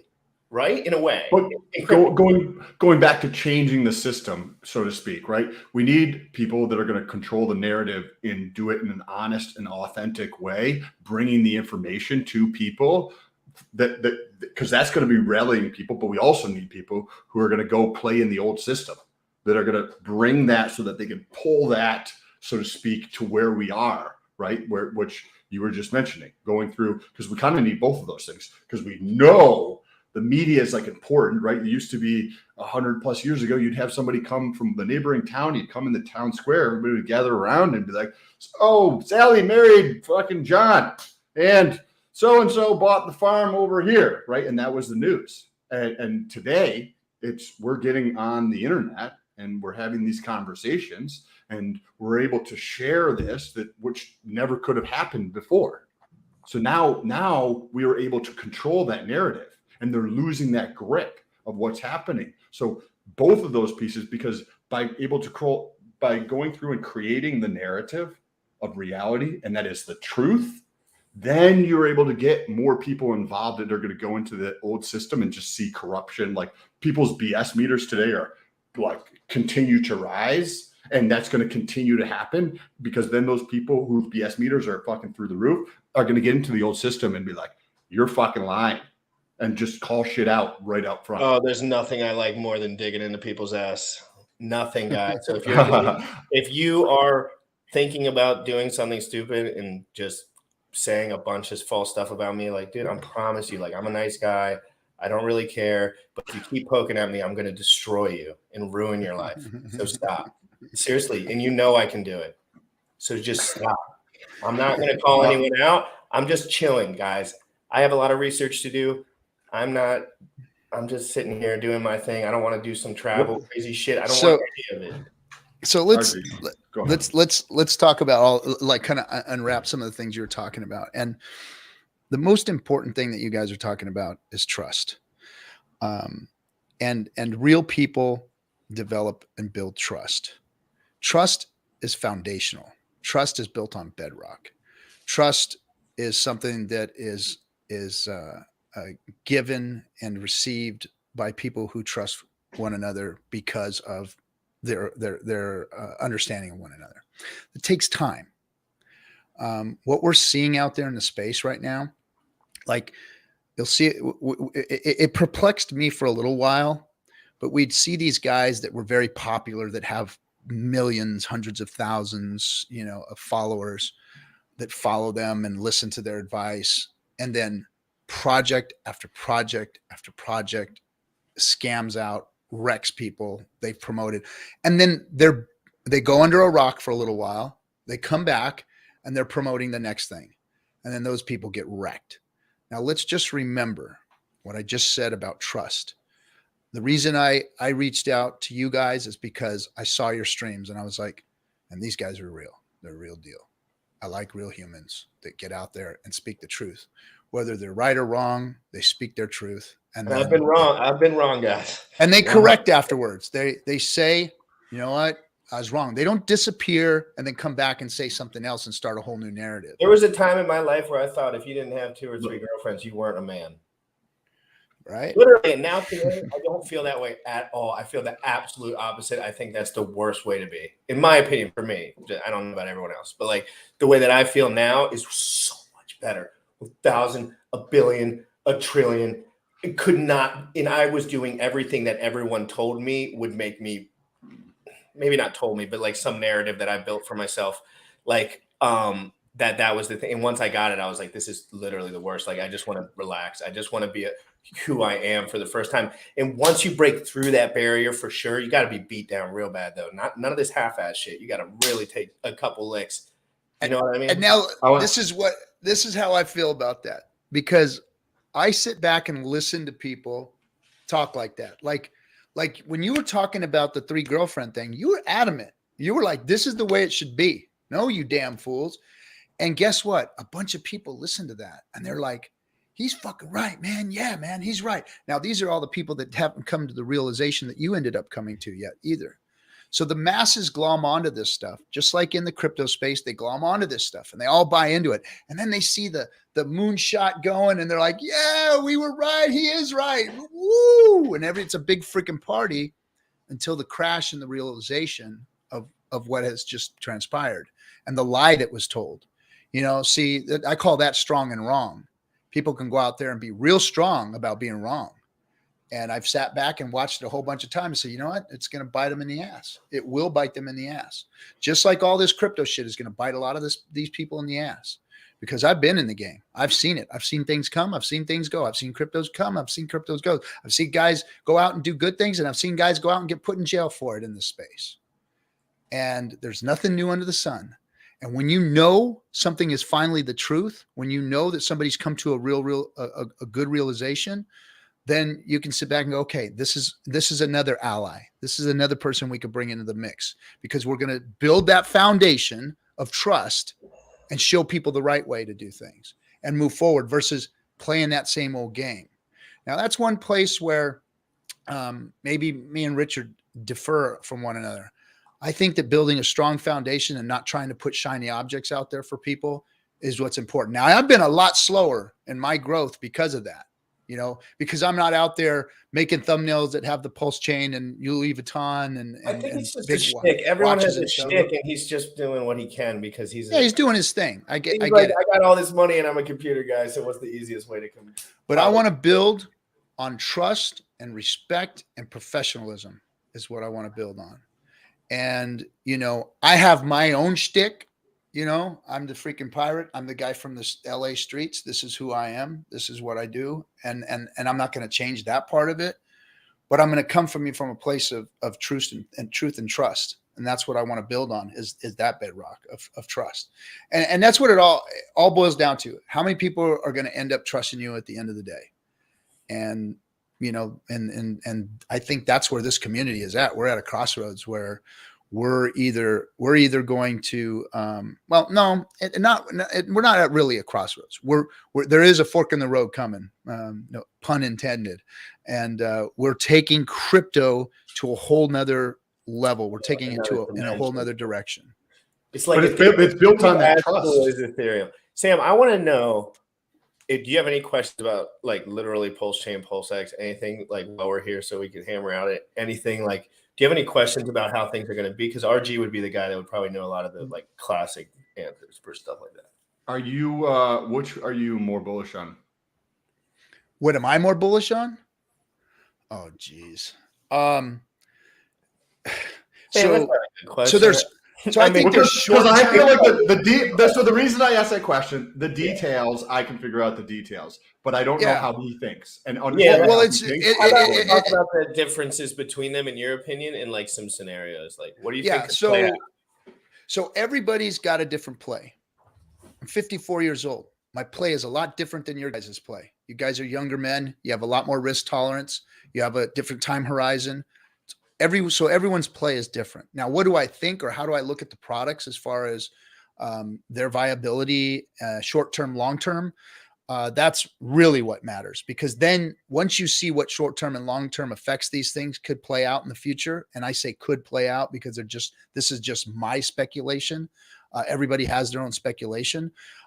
Then you could put your time horizon and your risk tolerance in the middle of what is perceived to be happening here. So when I look at all these cryptos, and of course, I've played my strategy the whole time, what I've needed to do for myself. So that's all past. That's all in the past. Now obviously there's a future play here, but again, my time horizon and everything is different. But I've always seen Hex as the GOAT. Hex is the GOAT. That's the greatest crypto of all time. It has the ability to change the world as far as finance goes. That's what Hex does.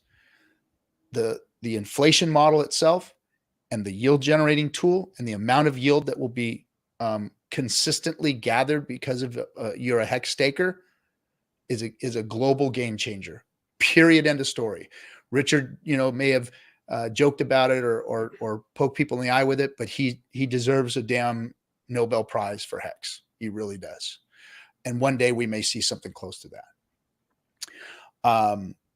I think that Hex will be the ultimate long-term play for everyone. If you're in your 20s, 30s, 40s, there is no reason why you shouldn't be staking 15-year stakes all over the damn place.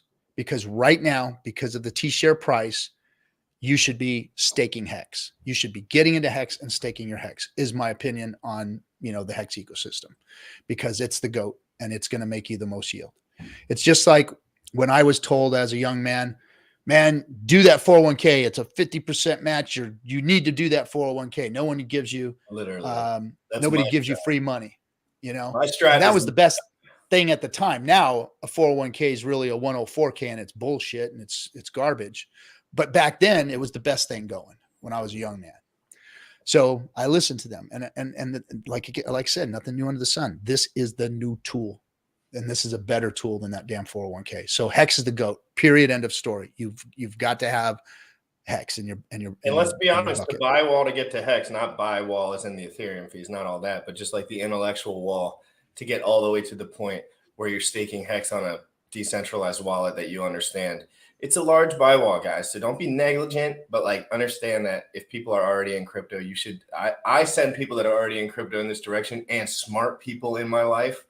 But to be honest, I've started to slip away from people that don't care because I'm just I don't care. I gotta go. There's stuff to do. But there's a couple people like Sam. Sam, I've known Sam for 6 years. We've never met, and he was my life coach and personal trainer. And then I just told him about Hex, and he was like, "This is sick," and we were like, "Let's just stream about it." That was 6 years Nice. ago. So now on to the next step of this. So Hex is the GOAT. Everyone should be, if they're in this ecosystem, Hex should be in your wallet. It's the play. It's the long-term play. And everybody has a certain type of long-term play based on their horizon and their risk tolerance. Pulse is going to be the road that gets Hex out to the world. It's going to be where the verticals are going to be built. It's going to be the introduction of Web3 to the world. It's going to create the metaverse. All those things are going to come from Pulse. People don't understand that the metaverse is here. Web3 is here. There's just not a blockchain that can support it. All of the companies that I'm talking to that want Web3 or metaverse projects are stuck because they don't have a blockchain that works. And they don't understand this. They don't even understand this at the CEO level. The techs know. When I tell the techs what I have with Pulse, they freaking light up. Can you go into depth on that a little bit to explain that? So this is a 100% selfish question, but I'm sure it'll be valuable to people listening. Thank you for the $5 super sticker, Tank Crypto. Thank you for being in here and supporting us all the time. Biceps. Good morning, Motley. So, hey, what's up, Molly? So the metaverse. The metaverse is going to be Web3 or a new immersive experience to the internet. So first there was email, then there was web pages, and then it turned into streaming video and all of these other things and met Web 2. And now Web 3 is coming where it's going to be an immersive experience. I've only been Web 3, literally. I've never had nothing but ever since I was a kid, though, I've been in immersive experiences within the internet for video games, though, right? Yeah. And those are semi-immersive. Now we're going to be encompassed. Yeah. And then trainers are going to be able to go and walk in a room with people that are working out in his room, in their own living rooms. And you're going to be able to go and sit and see a ringside seat with your bro. And he's going to be in Chicago in his couch, and you're going to be in California on your couch, sipping on your beer, ringside, watching the same fight together, chatting. And that's the kind of stuff that we're going to see in Web3. Now, the technology's there. The cameras are there. The throughput is what the problem is. And the existence of a blockchain that can support all of that, and some of the underlying technologies that can bring that to fruition. I can't say, I don't want to give up any secrets for some of this stuff, but Web3 is coming, and Pulse Chain is going to allow that to happen. Why? Because these other companies out there, big companies, biggest companies in the world, have tried to set up their own metaverse projects, but they haven't been able to do so because they're on failed chains. They're in these little compartmentalized worlds on other chains that don't offer access, that don't have the throughput, that go down all the time. So if Pulse Chain launches successfully, and this is a big if Pulse Chain launches successfully and the fees are low, the throughput is high, and the ability to build these technologies that need to exist for Web3 to happen can come to fruition, then that turns us into another game changer. This takes the internet to the 21st century. So this could be, if I'm understanding what you're trying to put forth here, like the idea is that the metaverse could live on top of Pulse Chain, so to speak, where portions of it and technologies that are necessary to make it exist, to make it really happen, can run on the blockchain, have to run on the blockchain. As far as DAOs go and tokenization goes, and delivering these technologies to the experience, you have to have a good, strong blockchain to do so. You have to have throughput, and you have to have cheap fees, or else Ethereum, it doesn't work. Why do you need a blockchain though, right? Because don't companies have their own metaverse? Like what? But yeah, it's just like this. It's this. It's not. It doesn't expand globally. It doesn't touch other worlds. It doesn't intermingle. It's like going to a website. Okay. So the concept of metaverse from your POV sounds much more broad than my elementary understanding of where I perceive. Yeah. You can go and get a 3D experience in your living room. Layer 1, like they could do all this like economic shit from people playing Fortnite. Like if everyone did it. Is the metaverse layer 1 if it was just what people were using and they just made functions off that, or is layer 1 only for just block? Is layer 1 just a term for like? Because I'm just not a tech dude, so I don't know like the terms exactly. I don't either, bro. I don't. I know enough to get me in a lot of trouble. So the first layer of can be explained like it was email. Like email was like layer 1. That was the first advent of the internet, was being able to send commerce back and forth and get rid of the fax machine. So the fax machine went away. Then it was, a landing page. The landing pages were like worth millions, just like an NFT is today, like millions of dollars for these landing pages. And what was it? It was a freaking business card or some sticker that somebody stuck in, or a door hanger. Emails or something. It was, and that was layer 2, and that's when it expanded, and then the website had depth, and you can click on the website and go to this part of it and that part of it, and maps and then video and all these things, but they were still just the layer 2 experience of or web 2 experience of the internet. And now the next advent of that, which is an immersive experience, commerce, decentralized autonomous organizations that function within themselves, and then create an experience for users to immerse themselves into. That's the next level. That's what web 3 is in a nutshell, because I'm not the tech guy. Do you see that metaverse as being a decentralized thing that people build on top of? From what you're saying, it sounds like, because if you're considering the metaverse as a holistic or more of a all-encompassing of whether you're a brand or you're an individual, and whether you're an individual or a brand here in the US or in China or somewhere else, you can go into the metaverse, which metaverse in and of itself is decentralized, but you can bring your centralized shit and sell to people in the metaverse, so to speak, or go fucking chill wherever you want. Is that how you're seeing this? Well, yes, but again, it's that it's I'm gonna say it. It's what we were talking about earlier, the meshing of the two worlds and bringing it all together. And we don't, Kyler, I saw that, bro. I saw that dinosaur. When we start talking about Triceratops when You they guys are roam the from, you earth. guys live down the same neck of the woods, don't you? Yeah, he's my homeboy. Hey, I heard you're going live, Kyler. Drop in the box that link. I saw something with your face on it. Drop it. If you're going live at some point, will you drop it down there so I can see it? Yeah, I want to check it out too, bro. So I forget where we were now, but the metaverse thing. But yeah, it's we don't know what it's going to look like yet.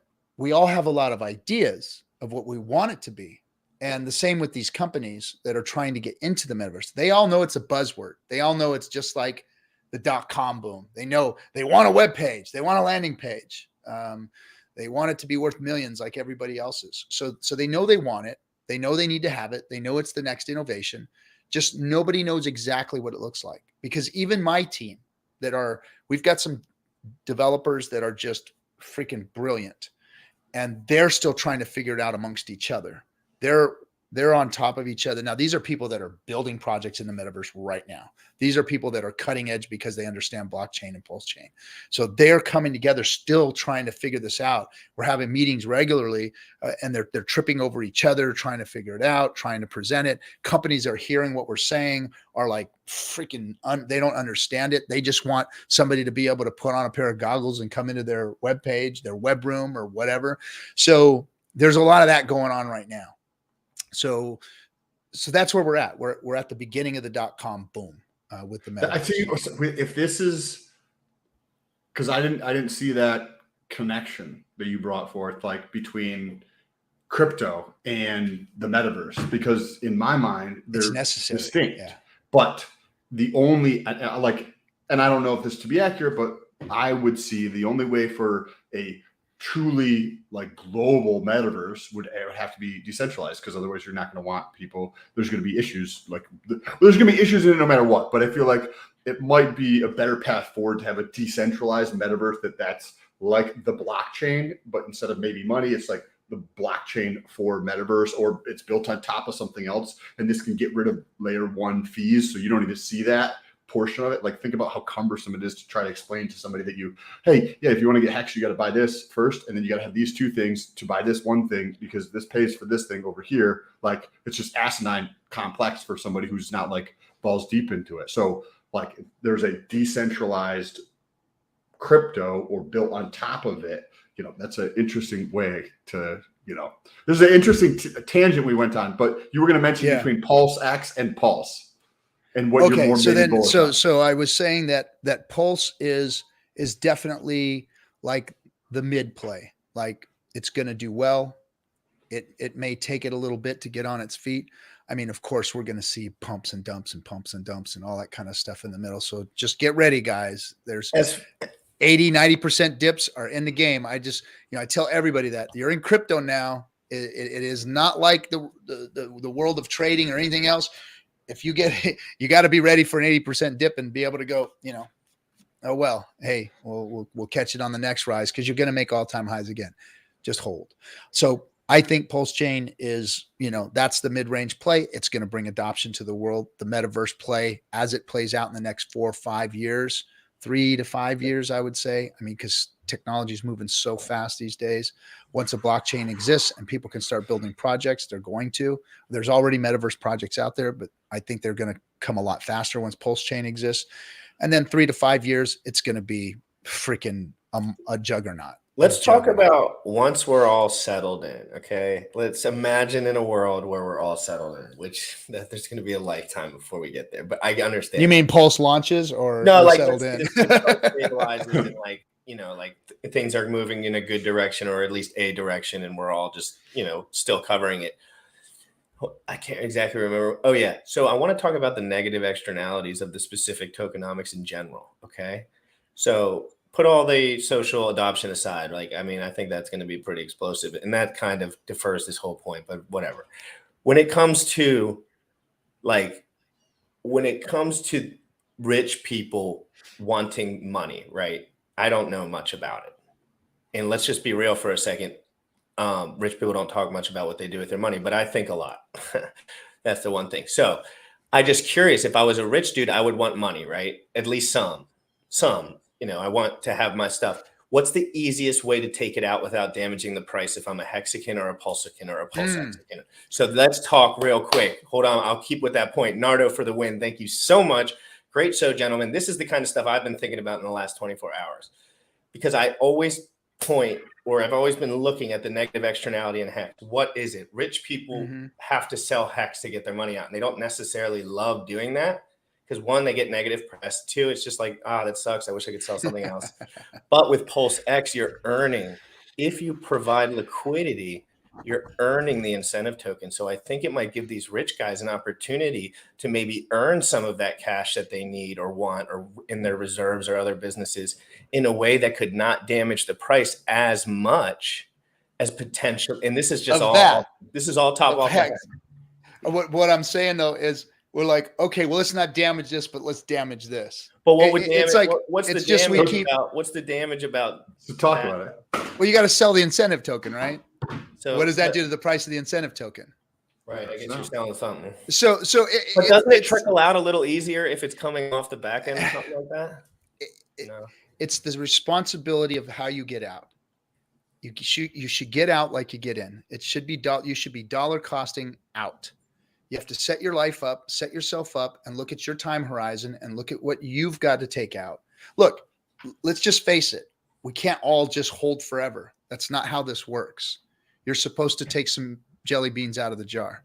That's the way this works. If you think that any of the big whales aren't going to cash out, you're sadly mistaken. Of course. But is there a way to do it responsibly? Yes, there is. And the way to do that is going to be by limit orders. You're going to set up your monthly limit orders and you're going to take a little bit of jelly beans out of the jar that you need to do what it is that you want to do. Because like what? We're setting up staking ladders and we're going to tell everybody, no, but don't spend it. Yeah. Don't spend it. No, freaking set up your staking ladders and set up your monthly limit order. Watch where the price is and take a little out. And if it doesn't hit your limit order where you want it to hit, then okay, then take it next month or the month after, or wait until you start seeing a pump. When we start seeing a big pump, that's the time to start taking a little bit of gains off the table. Now, I'm not saying go dump $2, $3, $4, $5 million like some of these damn fools have been doing. Dollar cost out. Limit orders. Don't sell the price down into yourself. Set up a limit order and take what you need off the table and time it. Take enough so that you can, run the next bear market if a bear market's coming, if we can see it. The chart doesn't lie, guys. I mean, my dumb ass can look at the chart and go, okay, well, we're going to pump. Oh, here we go. We're on another run. Okay, we're on a run. I'm going to take a little bit of profits while it runs. What makes people get to the point where, well, that's just like such a long point. Like, I know, but all the whales, but I agree. As somebody with way more, if somebody had enough money to influence the price, like, and they knew that clearly, they were like, this is clear, and they know the math. I'm sure they somewhat know how it works. Do you think most of them, not all, I know some of them might be trading bots for some of them. You never know. I don't know everything, but like the ones that are within the system and actually like the people and would hope this stuff works. Do you think that generally they try to do it the best way or just the most profitable possible way? Or do those things happen to be the same way? It varies. It varies, and I think that they are trying to do the right thing. I don't think that we have any maliciousness going out there. I think we have stupidity, not maliciousness. We'll see it, that people are dumping. You'll see a stake come out. You'll see an old OG stake come out, and then boom, you see this fool dumping all day long, and it's like, well, that was obvious what happened there, and it's hard for people who aren't educated to see $1 million, $2 million there and not want to take it out. They've been waiting for it for 2.5 years. I get it. I understand that. But we need to talk to these people more. We need to be speaking about this more often, about dollar costing responsibly out of the system. The tenets of Hex are the tenets of Hex. Hold long, be responsible, take care of the system, restake, and teach that to everybody. Like in my staking ladder, at first I was like, I did the math. I'm going to have this much money, this much Hex coming out every single month. Yeah, man, I can't wait to pull that out. Then as time went on and we started to learn, it's like, ooh, I don't want to lose my T-shares. I don't ever want to get below too many T-shares. So maybe I'll just take the principal out and restake it and just sweep the interest off and use that to dollar cost out on a monthly basis. And so it changed the tenets of Hex changed my thinking to where, no, I'm restaking constantly. And that just strengthens the system. All of the things that happen in Hex make better investors. And I'm not saying traders. We're not traders. We are investors. We're investing in a cryptocurrency that is a long-term hold, that is a long-term yield, that shows long-term yield, and has a very powerful system because of its inflation mechanism and because of the OA itself. So all of those things mixed together make people start thinking in a more responsible way. It changed my mind. It changed how I did things. Like when we first launched the AA lobby, for those of you who don't know, was when Hex basically came out onto the scene. We had a whole year of Hex wasn't launched. We were just getting in and buying our Hex and getting it from the AA lobby and all that stuff, right? We were waiting for big payday, they called it. And one of the things that I saw is as we were getting our Hex and staking it, that I had made some big mistakes because we were watching the value of the T-shares go up and how much the T-share was worth. You know, because when we started buying T-shares, they were 60 cents a piece. And now they're 2,000 something a piece, right? So when we were buying those T-shares and the first year was coming due, we were getting ready for big payday. I started looking at this thing going, I fucked up. I shouldn't have staked all those 1 year stakes. I staked way too much for 1 year. I didn't get enough T-shares.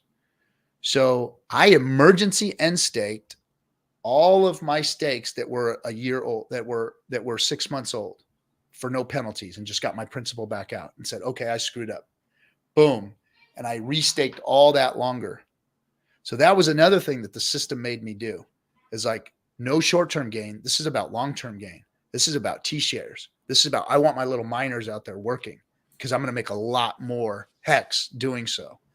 So that's what we did. Everybody started emergency end staking going, oh shit, he's right.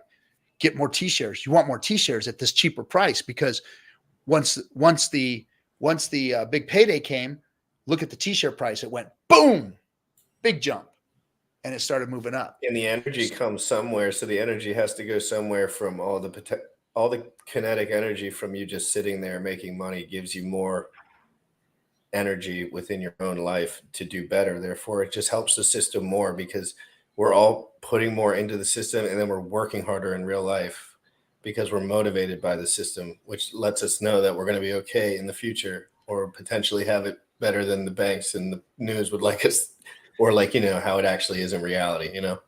Yep. So dollar costing out, important. That's how people should be looking at it. How bad can the system get attacked if somebody with enough money came in, and just enough money? I know it would have to be an outrageous amount, but with enough money came in and just staked for 1 month and just like Hex, because I know people do that. I mean, I look at the top 100 wallets. I've seen a bunch of videos. I mean, there's a lot of people that month to month suck money out of Hex, and it's basically just like every small guy goes long, and a lot of the short guys just go short, and they kind of suck up the money, but it still has less negative externalities than Bitcoin. And they're just pumping the share price. Yeah. Is all they're doing. And that's fine with me. Keep pumping that share price. Keep blowing it up. RG, what do you think of, we're going to have 2 versions of Hex, right? So we're going to have eHex and we're going to have pHex. What do you think is going to play out? And obviously this is what about conjecture game, right? Because we're going to have higher fees on Ethereum. With what you're just saying, you know, relative to the VCR, I was like, oh damn, he's 100% correct, because we've seen that play out with 1,000 other things, right? And that could potentially die off, maybe it's 6 years, maybe it's 12 years, right? But what do you see playing out with? we've got 2 different sides, right? But we have that percentage of people who are staking, right? 10% roughly, that's going to be copied over. We're going to have both of those copied over on either side. One side is going to be substantially cheaper and faster, right? And at the beginning stages of the system starting, even though Hex is like, you know, has been here for a little bit of time, right? So how do you see that playing out? Like, are you going to see that transitioning over? Curious to know how you're thinking about that. So I've always been of the thought, because of the inflation mechanism and the staking mechanism, and the yield generating properties of Hex, that Hex is going to become so rare that it will disappear. You will literally have people waiting in line to get Hex, because you're talking about yield that can possibly not go under somewhere between 16 to 20%. Like, you can't make it go lower than that. Like, you can stake every bit of Hex, and because of the OA, you can't lower that yield interest rate past that. You can't. Takes time. So what does that mean to the world, where there's so many insurance companies and investment houses that need to make 3%, and these guys spit out a fucking spleen to go get 3% every single year for their clients? 3%, guys. Now, what happens when you have a tool that can make automatic 16, 15, 20%? They're going to be running for this stuff. They're going to be all over. And we know it works. See, we've been around for over 2 years and we know it works. We're like, oh boy, wait till they get a load of this thing. Wait till they see it. Flawless operation. 20% yield. My stakes are sick. They're coming out at over 50%. 50% because of penalties and everything.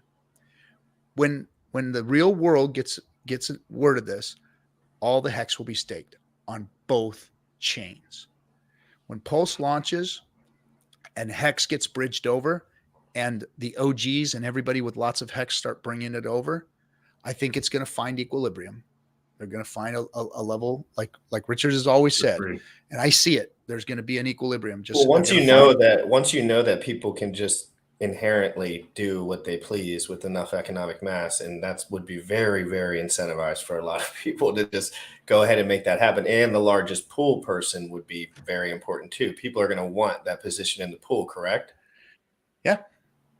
As it's you want to get as much, you want to get as big a position in the pool as you look. The biggest positions have not been put into the pool yet. Let me say it again. The biggest positions haven't been put into the pool yet. There's big money out there that can come into this space. Big money. Massive. And consistent money. And like I said, there'll be a line of people waiting for Hexicans to pull their freaking Hex out and give it to them.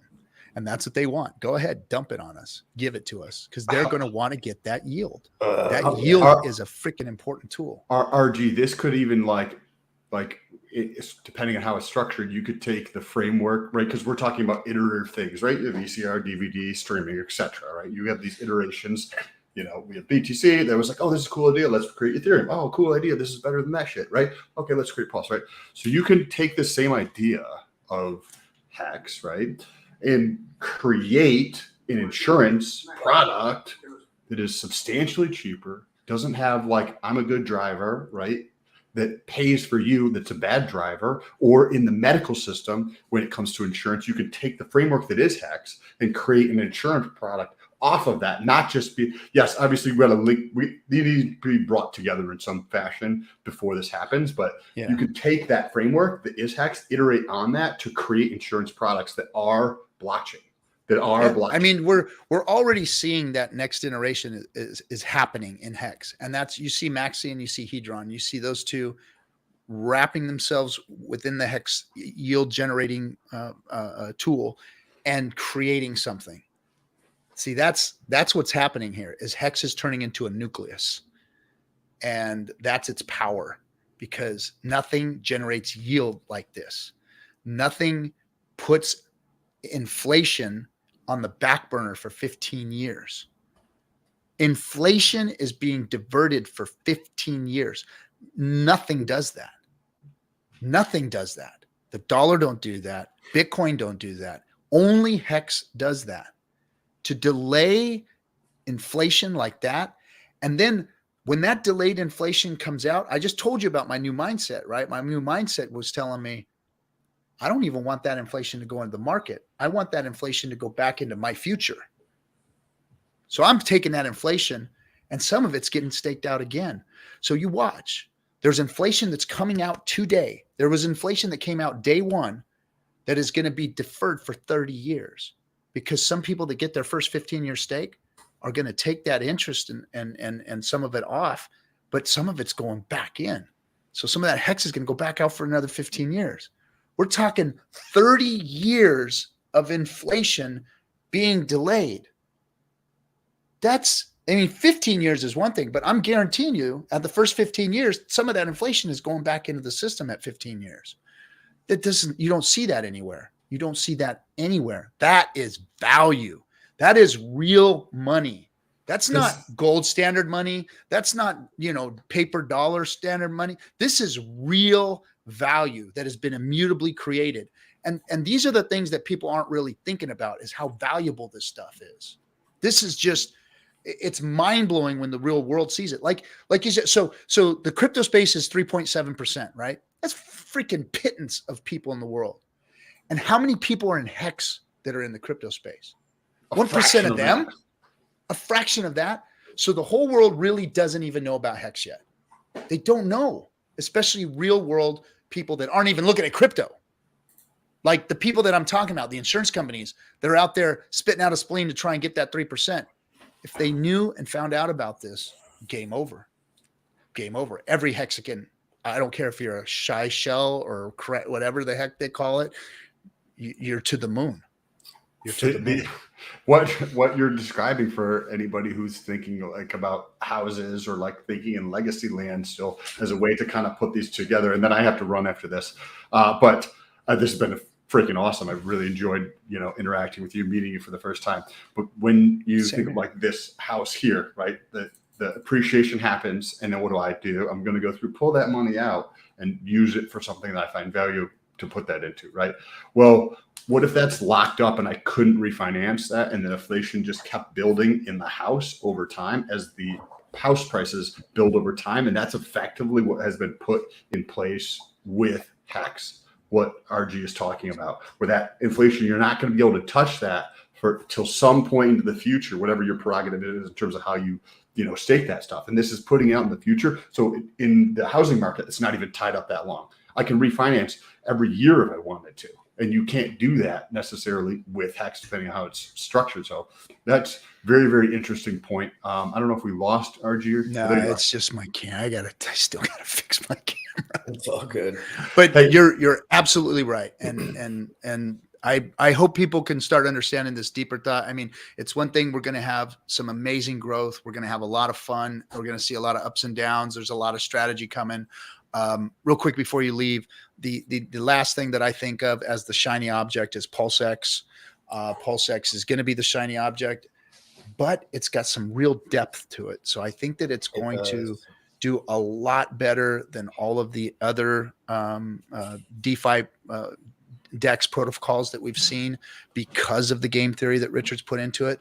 So I think the short-term play is PulseX, but could turn into a mid-long-term play in and of itself.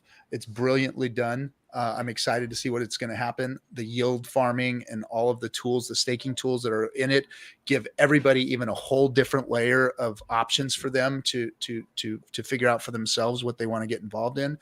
But the whole thing is nothing but good. PulseX is nothing but good.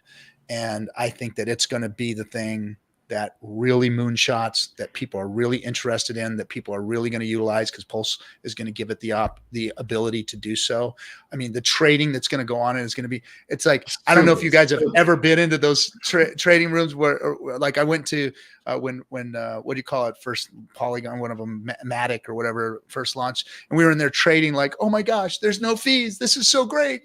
Just trade, move stuff around. It was just, that's how blockchain should work. That's how they should work.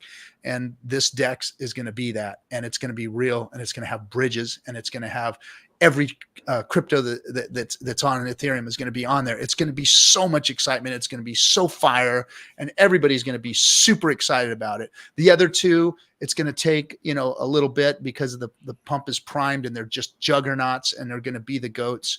But that PulseX, man, is just, I think that thing is going to be just crazy. Absolutely crazy. That's how I feel about it too. With the way that that's structured, some of those things, we don't even have the complete picture yet because we don't know how the incentive token is going to be working, right? But you look into that and you're like, holy shit, this is going to be absolute insanity.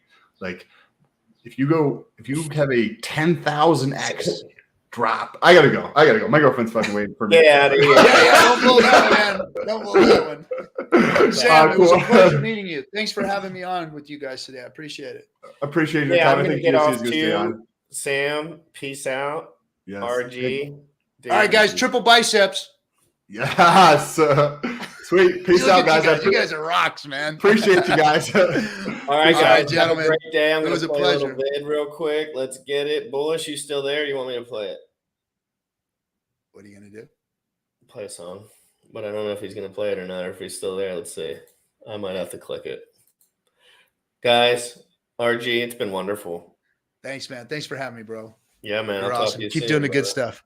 Catch you soon, bro. Hey. Young folks, you dripping on them motherfucker. Richard Hart. Richard Hart. Bought my hex from the fucking start. .1 everything we mark.